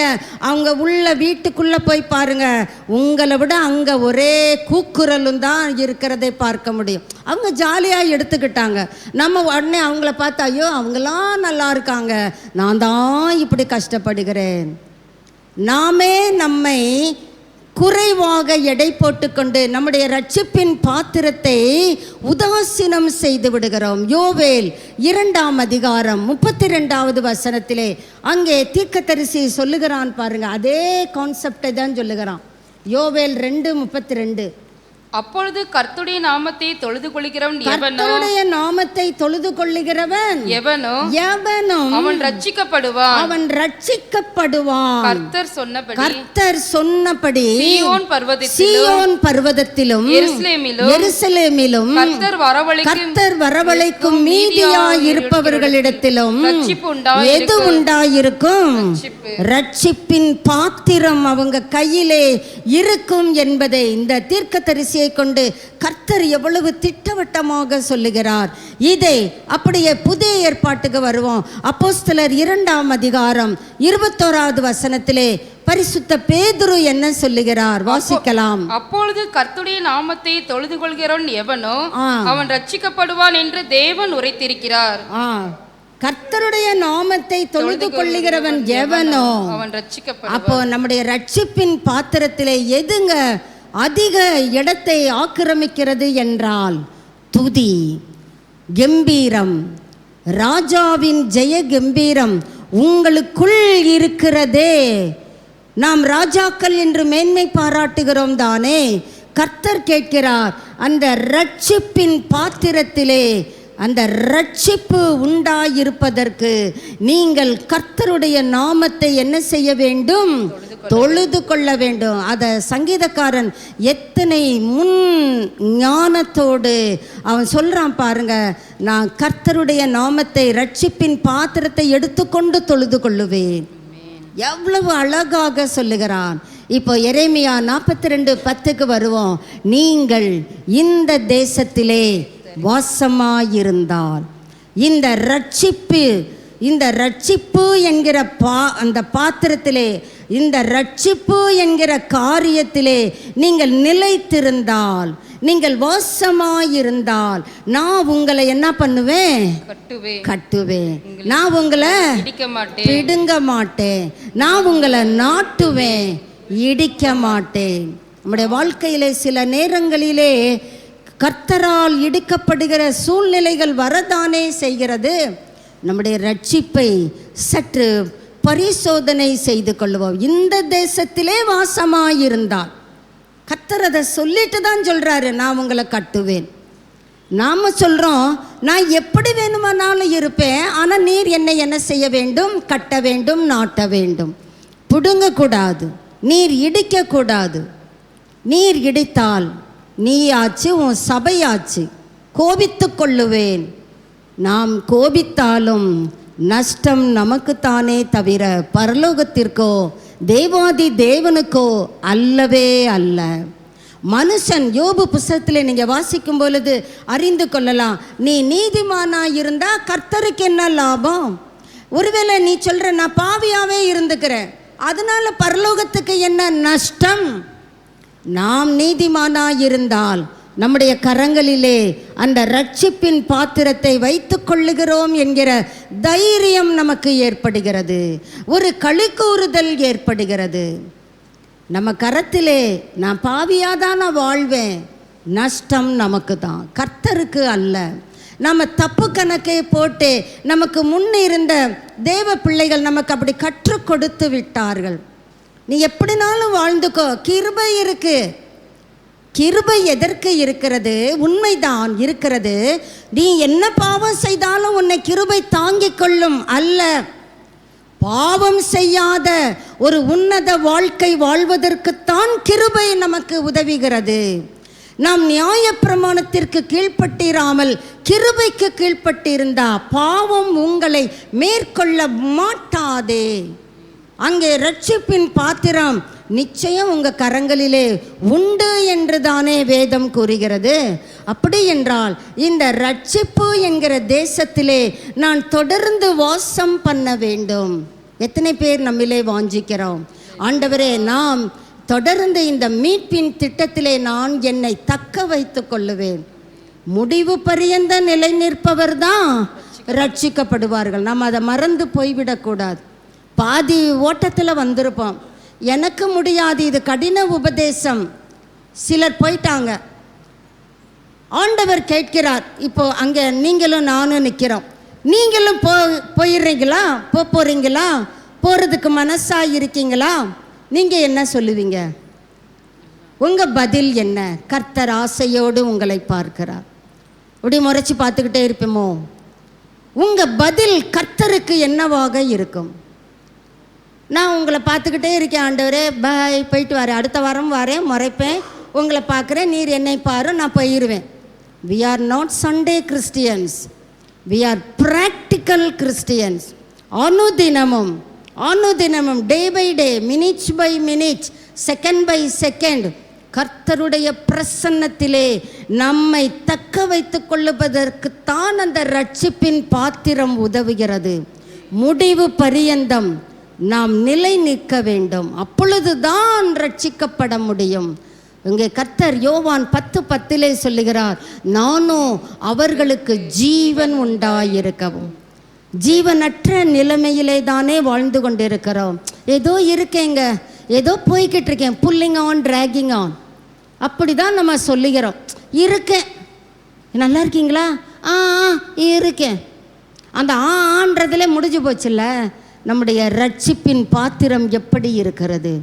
ஆனால் கர்த்தர் சொல்கிறாரு, உனக்கு ஜீவன் கொடுக்கவும். அந்த ஜீவன் அரைக்குறையாய் அல்ல, பெர்ஃபெக்ட் லைஃப், பரிபூரண ஜீவன் கொடுக்கும்படியாக இந்த ரட்சிப்பில் தாங்க சந்தோஷம் இருக்கிறது. ரட்சிக்கப்பட்டவர்கள் தான் சந்தோஷமாய் வாழ முடியும். சந்தோஷமாக இருங்கன்னு பாடுகிறோம், மற்றவங்கள பார்த்து சொல்கிறோம் சந்தோஷமாக இருங்க. கர்த்தர் உங்களை பார்த்து சொல்கிறாரு, நீ முதல்ல சந்தோஷமாக இரு. ரட்சிப்பின் பாத்திரம் யார் ஒருவர் கையில் இருக்கிறதோ அவங்களால அந்த சந்தோஷத்தை மறைக்க முடியாது, மறுக்க முடியாது. சந்தோஷமாக இருந்தால் சங்கீதம் பாட கடவுள், ஆட்டோமேட்டிக்காக துதி கிளம்பிக்கிட்டே இருக்கும். என்ன ஒரே ஆட்டம் பாட்டமாக இருக்குது, என்ன நான் ரட்சிக்கப்பட்டேன்ல, ஒரே ஹாப்பியாக இருக்கிறேன். அப்படி யாராவது சொல்லுறோமா? யாரோ ஒருவர் உங்கள் வீட்டில் வந்து உங்களை கேட்குறாங்க, உங்கள் பெயரை சொல்லி, என்ன இன்னைக்கு ரொம்ப வித்தியாசமாக இருக்கிற, காலையில் ஆராதனைக்கு போனேன், வந்ததுலேருந்து பார்த்தா ரொம்ப இங்கிட்ட அங்கிட்ட ஜாலியாக போயிட்டு வந்துக்கிட்டு இருக்கிற, பரபரப்பாக இருக்கிற, என்ன விஷயம்? நான் மீட்கப்பட்டு விட்டேன், ரட்சிக்கப்பட்டு விட்டேன், ரட்சிப்பின் கம்பீரம் என்னிலே இருக்கிறது. அப்படியா சொல்லுவோம்? பாப்பா வேலையை பார், ஷார்ட்டாக பதில் சொல்லி அவங்கள அனுப்பிவிடும். அந்த சந்தோஷத்தை நம்மால் மறைக்க முடியாது. காரணம், பரிபூரண ஜீவனை கொடுக்கும்படி தானே கர்த்தர் அவர் ஜீவனை நமக்கு கொடுத்திருக்கிறார். நம்ம சந்தோஷம், அந்த சந்தோஷத்தை குறித்து கொஞ்சம் நம்ம பார்க்கலாம். பாருங்க, இந்த ரட்சிப்பிலே மாபெரும் களி கூறுதல் உண்டு. நம்ம என்ன பண்ணுகிறோம்? புறம்பான நன்மைகளை பார்க்கிறோம். புறம்பான நன்மைகள் எது அப்படின்னு சொன்னால், நல்ல வீடு வாசல் எனக்கு இருக்குங்க, நான் நல்லா இருக்கேன், அதில் நான் சந்தோஷமாக இருக்கிறேன், ரொம்ப ஹாப்பியாக இருக்கிறேன். நான் அந்த அங்கே இடம் வாங்கி போட்டிருக்கேன், இங்கே இடம் வாங்கி போட்டிருக்கேன், இதெல்லாம் என் பேரில் தான். இந்த இங்கேருந்து பாருங்கள், கண்ணு கட்டின தூரமெல்லாம் மெரினா பீச்செல்லாம் என் பேரில் தான் இருக்குது. வாங்க எல்ஐசி பில்டிங்கில் ஒரு அக்ரிமெண்ட்டு போட்டுக்குவோம், எல்லாம் என் பேரில் தாங்க இருக்குது. எனக்கென்று ஒரு இன்ஃப்ளூயன்ஸ் இருக்குங்க, நான் யார் தெரியுங்களா? இதெல்லாம் கர்த்தர் மறுக்கவில்லை. ஓகே, நீ நல்ல இன்ஃப்ளூயன்ஸ்டு பர்சன், ஓகே, அதில் நீ சந்தோஷப்படலாம். ஆனால் அது புறம்பான நன்மைகள். எனக்கு இருக்கிற பலம் என்ன தெரியுமா? அப்படி எங்கள் வீட்டு பக்கம் ஒரு பிள்ளை இருக்குங்க, இப்போ இருக்குதான்றது தெரியல. ஏய் இங்கே வா, உன் பேர் என்ன அப்படின்னா, வீரலட்சுமி அப்படின்னும். அப்படி திரும்ப திரும்ப அந்த பிள்ளைய கேட்போங்க. எத்தனை தடவை கேட்டாலும் அந்த கையை ரெண்டு, ஏன் ஒரு கை சொன்னால் உனக்கு புரியாதோன்னு ரெண்டு கையையும் இப்படி பண்ணிக்கிடும். வீரலட்சுமி அப்படின்னும். அதுக்கு மேலே கேட்கவா மனசு வரும்? பாருங்க, ஆண்டவருடைய அன்பை அறியாத பிள்ளைகளுக்குள்ள இருக்கிற அந்த பவர், மீட்பை பெற்றுக்கொண்டிருக்கிறேன் என்று மோர்தட்டி கொள்ளுகிறோமே, நமக்குள்ளே அந்த பவர் இருக்குதா? அந்த ரட்சிப்பின் பாத்திரத்திலே வல்லமை உண்டல்லவா? அந்த வல்லமை நம் மூலமாக நமக்குள்ளே நம்மிலிருந்து வெளிக்கிளம்பும் பொழுது ஆட்டோமேட்டிக்காக சந்தோஷம் தானே வரும், அங்கே ஜெய கம்பீரம் தானே வரும். ஒரு மன்னன், அவன் பெயர் தாவீது. அவன் இஸ்ரவேல் அனைத்திற்கும் ராஜா. கர்த்தரை துதித்து பாடுவதிலே கை தேர்ந்தவன். என்ன மாதிரி யார் ஃப்ளூட் வாசிப்பா? நான் வாசித்தா காட்டில் இருக்கிற மிருகங்கள்லாம் சப்த நாடியும் ஒடுங்கி போய் அவர்களும் என்னோடு கர்த்தரை ஆராதிப்பார்கள். மேன்மை, பயங்கர பெருமிதம். இப்போ நான் ராஜாவாயிட்டேன், என்னுடைய எதிராளி சவுல் கூட காணாமல் போயிட்டாரு, இப்போ நான் தான் பெரிய ஆள். எப்பொழுது இந்த ரட்சிக்கப்பட்ட பிள்ளைகளிடத்திலே பெருமை தலை தூக்குகிறதோ, அந்த யாரு, நான் என்ன மாதிரி யார் பைபிள் வாசிப்பா, என்ன மாதிரி யார் ஜெபிப்பா, நான் காணிக்க கொடுக்கறதுல எங்கள் சர்ச்சில் யாரும் என்னை அச்சுக்கிட முடியாதோ பிச்சுக்கிட முடியாதோ, அதெல்லாம் புறம்பான காரியங்கள். எனக்கு இருக்கிற பவர் என்ன? ஹெல்த், சரீர ஆரோக்கியம், அதில் ஏற்படுகிற பெருமிதம். இன்னும் பொதுவாக நான் நல்லா இருக்கிறேன். ஓகே, நாம் நன்றாயிருப்பதற்குத்தான் கர்த்தர் விரும்புகிறார். உங்களை ஆசீர்வதிப்பது தான் எனக்கு பிரியம் என்று கர்த்தர் சொல்லி வைத்திருக்கிறார். ஆனால் இது புறம்பானவைகள். இந்த புறம்பானவைகளை யார் ஒருவர் மரித்த பிறகு எடுத்துக்கொண்டு போகிறார்கள்? எத்தனை பேர் சொல்ல முடியும்? எனக்கு தெரியுங்க, இவங்க ஒரு 1000 கிலோ பவுன் வச்சுருந்தாங்க, போகும்போது அவங்க கொண்டு போயிட்டாங்க. எத்தனை பேர் சொல்லுவீங்க? எனக்கு தெரியுங்க, பல 1000 ஏக்கர் நிலத்திற்கு அவர்கள் சொந்தக்காரர். அவங்க மரித்தார்களா? அந்த பத்திரத்தை அந்த பயபல்ல கொண்டு போயிடுச்சு. எத்தனை பேர் சொல்ல முடியும்? புறம்பான நன்மைகள் எதையுமே கொண்டு போக முடியாது. நீ மானாவாரியாக இந்த உலகத்தில் அனுபவிச்சுக்கோ, ஆனால் இங்கே வச்சுட்டு நான் உன்னை எப்படி வெறுமையாய் அனுப்பினேனோ, ஒரு முளை கர்ச்சிப்பு கூட நம்ம கொண்டு வரலைங்க. மூஞ்சி அப்படி ஒத்தி எடுத்துக்கிறோமே அப்படி பவ்யமாக, அந்த கர்ச்சிப்பு கூட நம்ம வரும்போது என்ன செய்யலை, கொண்டு வரலை. போகும்போதும் ஐயோ கர்ச்சிப்பு வச்சுக்க, நீ இறந்த 2வது நாள் உன்னுடைய ஸ்கின்னெல்லாம் கலண்டு போயிடும், அப்படியே தொடச்சி எடுத்துக்கலாம். நீ இறந்து உன்னை அடக்கம் பண்ணின 3வது நாள் உன் பிரெயின்லாம் மெல்ட் ஆகிடும். அந்த மெல்ட் ஆகிற பிரெயினை நீ பூமிக்குள்ளே இருக்கும் பொழுது யார் வந்து துடைக்க முடியும்? இந்த கர்ச்சிப்பை வச்சு தொடச்சிக்கோ. சொல்ல முடியுமா? ஒரு சின்ன அணுவை கூட நம்மால் எடுத்து செல்ல முடியாது. ஆனால் உள்ளே இது புறம்பான நன்மைகள். ஒருவன் என்னிலே உட்பிரவேசித்தால் உள்ளும் புறம்பும் சென்று மேய்ச்சலை கண்டடைவான். புறம்பான மேய்ச்சலை பார்த்து சபையே ஏமாந்து விட வேண்டாம். அனுபவி. கர்த்தர் அதை வாஞ்சிக்கிறார். நீ நல்லா இருக்கணும் என்பதுதான் கர்த்தருக்கு பிரியம். ஆனால் இதை வச்சு சில பிள்ளைகளுக்கு ஆவிக்குரிய காரியங்களில் ஒரு பெருமை தலை தூக்கும் பாருங்க, அடிச்சுக்கிடவே முடியாது. பாவமாக இருக்கும் அவங்கள பார்க்கும்போது. அப்படி பெருமையாக அவங்க அந்த சிரிக்கிற சிரிப்பே அவங்களுடைய அந்த பெருமிதத்தை தான் ஊர்ஜிதப்படுத்தும். ஆண்டவர் அது எல்லாவற்றையும் அருவருக்கிறார். உள்ளே சென்று, இந்த வார்த்தைக்கு உள்ளே சென்று மேய்ச்சலை கண்டடைகிறோமா? அதுதான் ரட்சிப்பின் பாத்திரம். இப்போ சொல்லுங்கள், உங்கள் கையில் இருக்கிற ரட்சிப்பின் பாத்திரம் சரியானது தானா? கர்த்தர் கேட்கிறார், நான் கேட்கணும். எனக்கும் அந்த கேள்வி தான். என்னை புடமிட்டு தான் கர்த்தர் இங்கே கொண்டு வந்து நிப்பாட்டி இருக்கிறார்.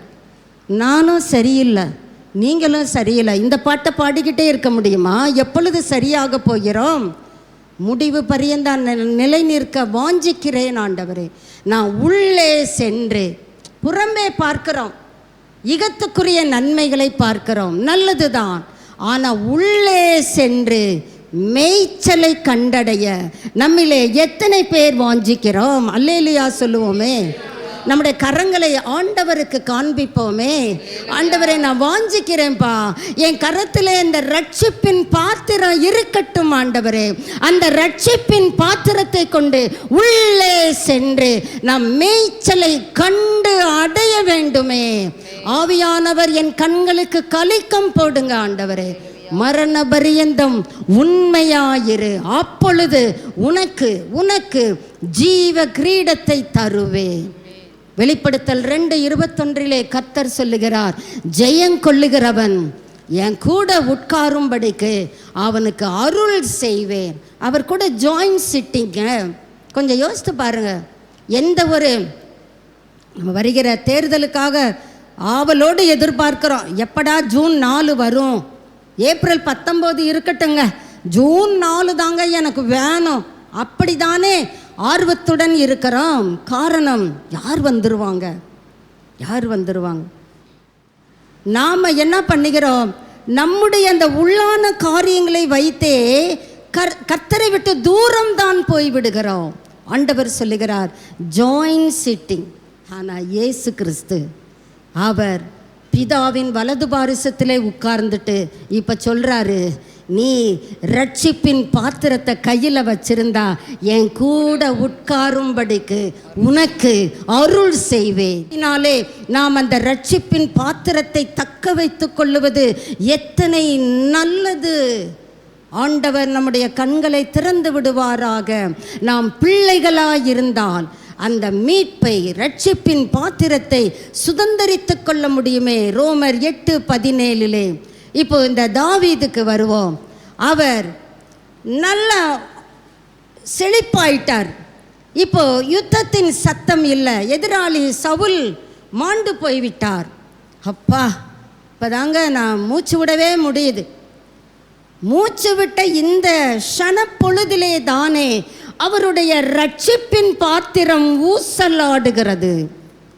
யுத்தத்திற்கு போக வேண்டிய நபர் யுத்தத்திற்கு போகவில்லை. ஓகே, நீ ராஜா, நீ ரெஸ்ட் எடுக்கணும்னு விரும்பின, சரி தூங்கின, ஓகே தூங்கி எழுந்திருச்ச. உப்பரிகையில் உனக்கு என்ன வேலை? தூங்கி எழுந்திரிச்சா கிச்சனில் போய் ஒரு டீயை போட்டு குடித்தோம், அப்படி தானே நம்ம இல்லை பலர். இவருக்கு அங்கே பால்கனியில் என்ன வேலை? பால்கனியில் போகிறதும் ஓகே, கண் அப்படியே பறக்க பார்க்குது. இங்கே என்ன அப்படி பார்க்குற? வீடுகளில் சண்டையின் சத்தம் காதில் விழுதுங்க. அங்கே பார்க்குற, நான் உன்னை பார்த்துக்கிட்டு தான் இருந்தேன். எதை பார்க்கணுமோ அதை பார்க்கறது கிடையாது. இங்கே இந்த பரிசுத்தவான் ரட்சிப்பின் பாத்திரத்தை எடுத்துக்கொண்டு கர்த்தருடைய நாமத்தை தொழுது கொள்ளுவேன் மார்தட்டி கொண்ட உன்னத ஆத்துமா. இப்போ கண் அப்படி பராக்கு பார்க்குது, அகல்ல விரித்து வேடிக்கை பார்க்குது.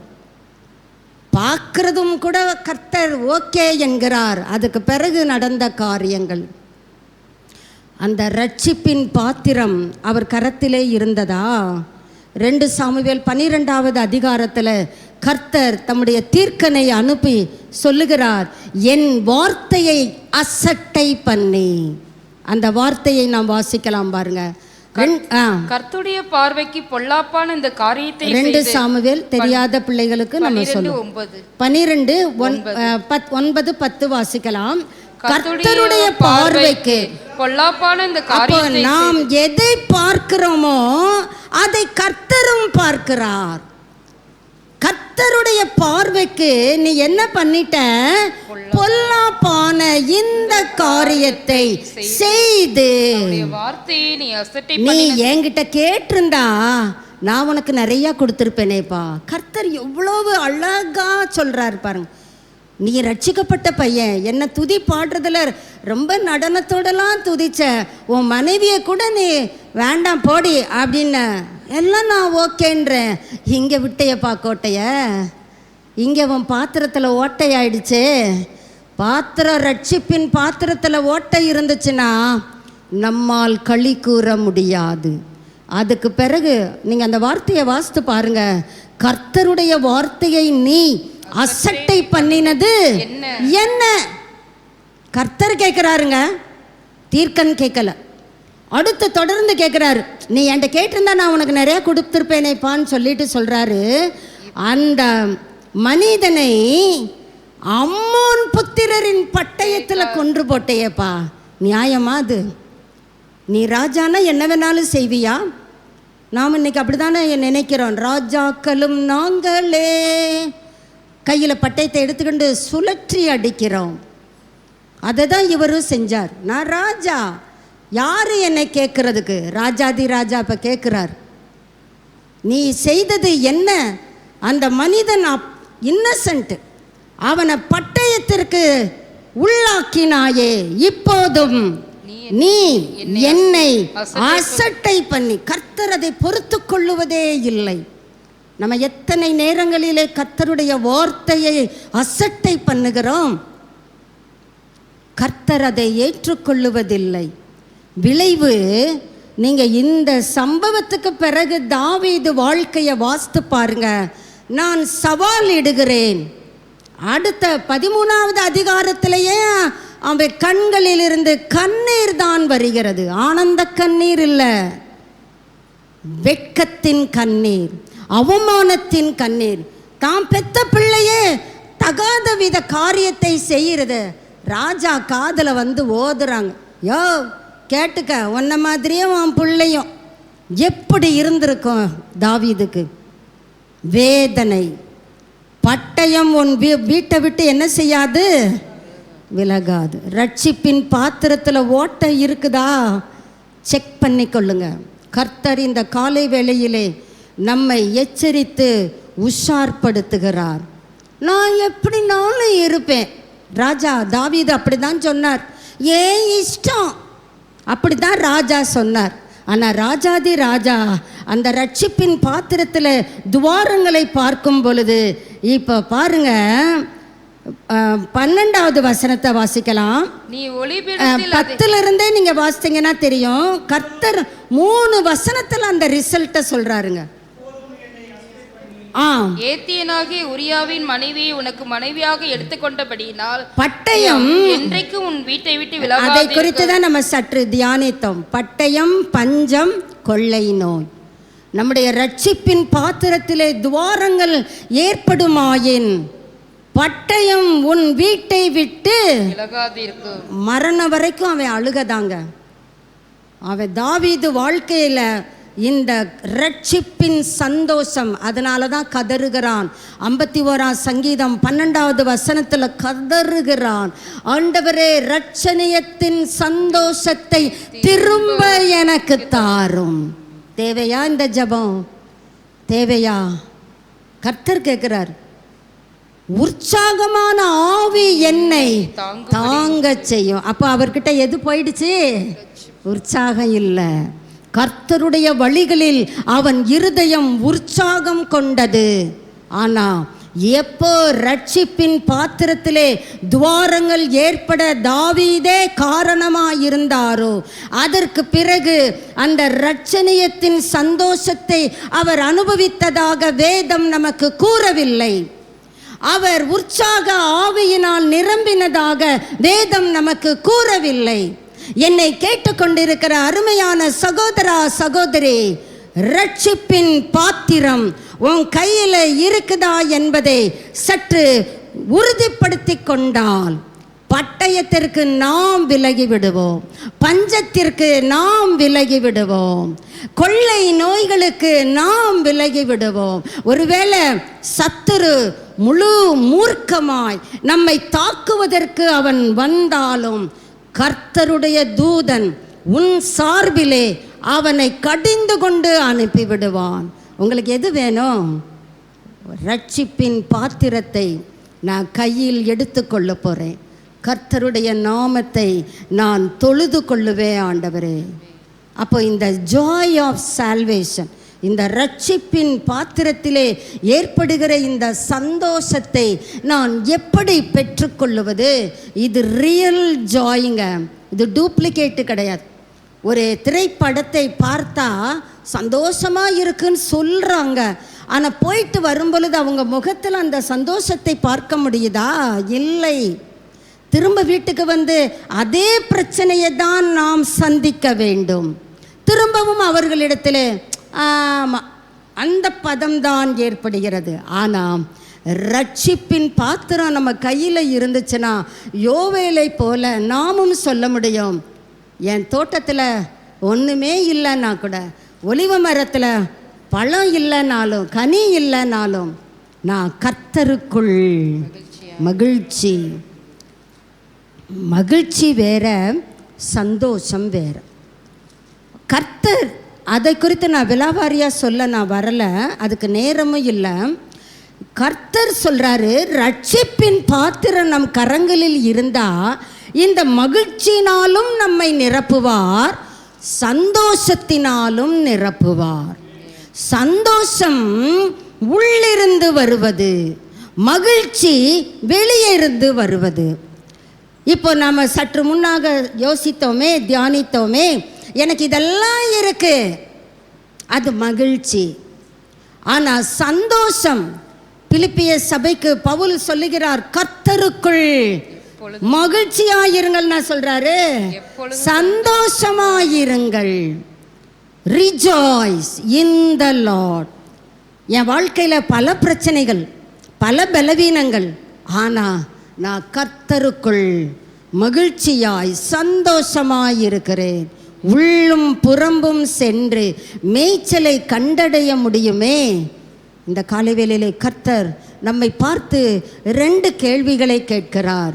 எனக்கு அன்பான சபையே, இந்த சந்தோஷத்தை நீ உன் வாழ்க்கையிலே தக்க வைத்திருக்கிறாயா? ஆம் என்று சொல்லுவோம் என்றால் ஆண்டவர் சொல்லுகிறார், அதை தொடர்ந்து நீ அந்த சந்தோஷத்திலே அந்த ரட்சிப்பின் பாத்திரத்தை பழுதடையாதபடி, உடைந்து போகாதபடி சர்வ ஜாக்கிரதையாய் பாதுகாத்துக்கொள். இல்லை ஆண்டவரே, ரட்சிப்பின் சந்தோஷம் என்கிட்ட இல்லை, நான் கையில் காசு பார்க்குறேன் ஆனால் சந்தோஷமாகவே இல்லை, நான் நினச்சா எந்த பொருளையும் வாங்கி அனுபவிக்க முடியும் ஆனால் சந்தோஷமே இல்லை, ஏதோ ஒரு வெறுமை, அப்படி ஒரு சிந்தனையோடு இங்கே அமர்ந்திருக்கிறோமோ, அல்லது இந்த காணொளியை கேட்கிற நபர் அந்த சிந்தனையிலே வாழ்ந்து கொண்டிருக்கிறோமோ, கர்த்தர் சொல்கிறாரு, உனக்காக இன்றே இரட்சணிய நாள், இதுவே அனுக்கிரக காலம். இந்த காலை வேளையிலே நான் மனஸ்தாபத்தோடு, ஆண்டவரே உம்மை என் இரட்சகராக ஏற்றுக்கொள்ளுகிறேன், என் பெயரும் ஜீவ புஸ்தகத்திலே எழுதப்படட்டும் ஐயா, கிறுக்கி போட அல்ல ஆண்டவரே, எழுதப்படட்டும் ஆண்டவரே. கர்த்தர் நமக்காக யாவற்றையும் செய்கிறவர். ஆண்டவரே உம்மையே நான் சார்ந்து கொள்ளுகிறேன். கம்ப்ளீட் ரிலையன்ஸ், முற்றிலுமாக. நம்ம அநேக நேரம் நம்முடைய சுய ஞானத்தை சார்ந்து கொள்ளுகிறோம். என்னன்னாலும் ஞானமாக இருக்கணும்லா, இப்படி ஒரு இடைச்செருகல் வந்து விடுகிறது. அல்லது என்னன்னாலும் நாம தான் பார்த்துக்கிடணும். இடைச்செருகல்களை எல்லாம் தவிர்த்து விட்டு, ஆண்டவரே நான் முற்றிலுமாக உம்மை அண்டிக் கொள்ளுகிறேன். அதை தான் 2ஆம் சங்கீதம் 12வது வசனத்திலே, அவரை அண்டிக் கொள்ளுகிறவர்கள் அவருடைய பாதத்தை முத்தம் செய்வார்கள். அவங்களுக்கு முத்தம் செய்கிறதுக்கு வேற எதுவுமே இல்லை. சொல்கிறாங்க, நான் உம்மை அண்டிக் கொள்ளுகிறேன் ஆண்டவரே. அந்த மீட்பின் மகிழ்ச்சி, அந்த ரட்சிப்பின் சந்தோஷம், இரட்சணிய சந்தோஷம் எனக்கு கிடைக்கட்டும் ஆண்டவரே. நான் உம்மை அண்டிக் கொள்ளுகிறேன், நான் உம்மை சார்ந்து கொள்ளுகிறேன். ஆண்டவர் சொல்லுவார், யூ ஆர் சோ பிளஸ்ஸட். தலைகளை தாழ்த்துவோம், கொஞ்ச நேரம் கர்த்தரை நோக்கி பார்ப்போம். ரட்சிப்பின் பாத்திரத்தை கையிலே நான் எடுத்துக்கொள்ளுகிறேன். கர்த்தாவே உம்முடைய நாமத்தை நான் தொழுது கொள்ளுகிறேன். இந்த ரட்சிப்பின் பாத்திரம் துவாரங்களோடு இருக்கிறதோ, இரட்சணிய சந்தோஷத்தை இழந்து போய்விட்டோமோ,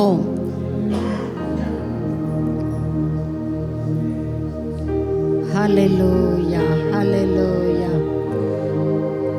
நீரே என் ரட்சிப்பு. கர்த்தரை பார்த்து சொல்லுவோமே, நீர்தான் என்னுடைய இரட்சகர். நீரும் அல்ல, நீர் மாத்திரம்தான் என்னுடைய இரட்சகர். என் இரட்சகரே, உம்மை அண்டிக் கொள்ளுகிறேன். Thank you, Lord.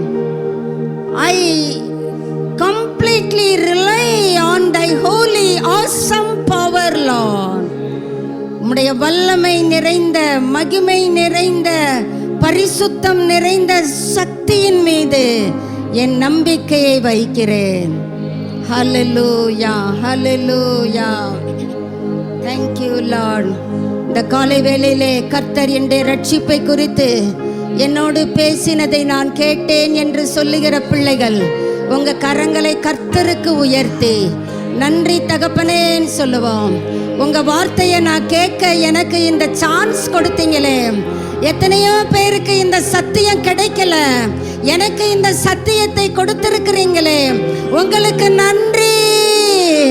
நன்றி ஐயா, நன்றி ஐயா. என் கரத்திலே ரட்சிப்பின் பாத்திரத்தை உடையவராய் உம்மை மாத்திரம் தொழுது கொள்ள போகிறேன். Thank you, Lord. பாவங்களை பாராதென்னை பற்றி கொண்டீரே, சாபங்களை நீக்கி சுத்த உள்ளம் தந்தீரே. பாவங்களை பாராதென்னை பற்றி கொண்டீரே, சாபங்களை நீக்கி சுத்த உள்ளம் தந்தீரே. இரட்சண்யத்தின் சந்தோஷத்தை திரும்ப தந்தீரே. உற்சாக ஆவி என்னை தாங்க செய்தீரே. இரட்சண்யத்தின் சந்தோஷத்தை திரும்ப தந்தீரே. உற்சாக ஆவி என்னை தாங்க செய்தீரே. அடைக்கலமே உம்மதடிமை நானே, ஆர்ப்பரிப்பேனே அகமகிழ்ந்தே. கர்த்தர் நீ செய்த நன்மைகளையே நித்தம் நித்தம் நான் நினைப்பேனே. கர்த்தர் நீ செய்த நன்மைகளையே நித்தம் நித்தம் நான் நினைப்பேனே. இந்த இரட்சணியத்தின் சந்தோஷத்தை இழந்து போன பிள்ளைகள் இந்த காலை வேளையிலே மீண்டும் பெற்றுக்கொள்ளும்படியாக ஆண்டவர் நமக்கு கொடுக்கிற தருணத்தை அசட்டை பண்ண வேண்டாம். கர்த்தருடைய வார்த்தையை நாம் புறம் தள்ள வேண்டாம். ஆண்டவரே, உம்மை நான் உம்முடைய லார்ட்ஷிப்பை அங்கீகரித்துக் கொள்ளுகிறேன். எனக்கு ஆண்டவர் நீர்தான். உம்மை என் ஆண்டவராய் ஏற்றுக்கொள்ளுகிறேன். ஆண்டவர் சொல்லுவாரு, ரட்சிப்பின் சந்தோஷ ஊற்றுகளில் இருந்து மொண்டு கொள்ள கடவீர்கள். ஹல்லேலூயா, ஹல்லேலூயா. நல்ல தகப்பனே, இந்த காலை வேளையிலே எங்களோடு இடைப்பட்ட தயவுக்காக ஸ்தோத்திரங்களை செலுத்துகிறோம். எங்களுடைய ரட்சிப்பை குறித்து நாங்கள் ஆண்டவரே ஆராய்ந்து பார்க்கத்தக்கதாக இந்த நாளை எங்களுக்கு தந்திருக்கிறீரே, நன்றி செலுத்துகிறோம். ரட்சிப்பின் பாத்திரத்தை எங்கள் கரங்களிலே உடைய பிள்ளைகளாக தொடர்ந்து எங்கள் ஓட்டத்திலே ஓடி முடிக்க, விசுவாசத்தை காத்துக்கொள்ள ஆவியானவர் எங்கள் ஒவ்வொருவருக்கும் பரத்திலிருந்து உதவிகளை அருளி செய்வீராக. ஒவ்வொரு குடும்பத்திலும் ரட்சிப்பின் சந்தோஷம் ஊற்றெடுத்து பெருகுவதாக. இந்த பிள்ளைகளை நீர் ஆசீர்வதிக்கிறவர், ஆசீர்வதிப்பீராக. உம்முடைய முகத்தை பிரகாசிக்க பண்ணுவீராக. நன்றி செலுத்துகிறோம். உம்மை முற்றிலுமாய் சார்ந்து கொள்ளுகிறோம் ஐயா. ஆண்டவரே, உம்மை அல்லாமல் எங்களுக்கு யாரும் இல்லப்பா. நீரே எங்களுக்கு எல்லாவற்றிலும் எல்லாமுமாக இருக்கிறவர். நன்றியோடு உம்மை ஸ்தோத்தரிக்கிறோம். ஒவ்வொரு குடும்பத்திலும் ரட்சிப்பின் கம்பீர சத்தம் தொனிக்க செய்வீராக, தொனிக்க பண்ணுவீராக. இதற்கு விரோதமாய் எழும்புகிற எல்லா அந்தகார வல்லமை வல்லமைகளும் இயேசு கிறிஸ்துவின் நாமத்தினாலே கடிந்து கொள்ளப்படுவதாக. நாங்கள் ஜெயம் எடுக்கிறோம் ஐயா, உம்முடைய நாமத்தினாலே ஜெயம் எடுக்கிறோம். எங்களுக்காக நீர் சிந்தி இருக்கிற இரத்தத்தினாலே ஜெயம் எடுக்கிறோம். நன்றியோடு உம்மை ஸ்தோத்திரிக்கிறோம். துதி கன மகிமை யாவற்றையும் உமக்கே கொடுக்கிறோம். இயேசு கிறிஸ்துவின் நாமத்தில் ஜெபிக்கிறோம் பிதாவே, ஆமென். என் ஆத்துமாவே கர்த்தரை ஸ்தோத்திரி, என் முழு உள்ளமே அவருடைய பரிசுத்த நாமத்தை ஸ்தோத்திரி. என் ஆத்துமாவே கர்த்தரை ஸ்தோத்திரி, கர்த்தர் செய்த சகல உபகாரங்களையும் மறவாதே. ஆமென், ஆமென். நம்முடைய கர்த்தராகிய இயேசு கிறிஸ்துவினுடைய கிருபையும் பிதாவாகிய தேவனுடைய அன்பும் பரிசுத்த ஆவியானவருடைய அந்யோன்ய ஐக்கியமும் வழிநடத்துதலும் பாதுகாவலும் இன்றும் என்றுமான சதா காலங்களிலும் நம் ஒவ்வொருவரோடும் இயேசு கிறிஸ்துவினுடைய வருகை பரியந்தம் தங்கி இருப்பதாக. ஆமென், ஆமென். God bless you.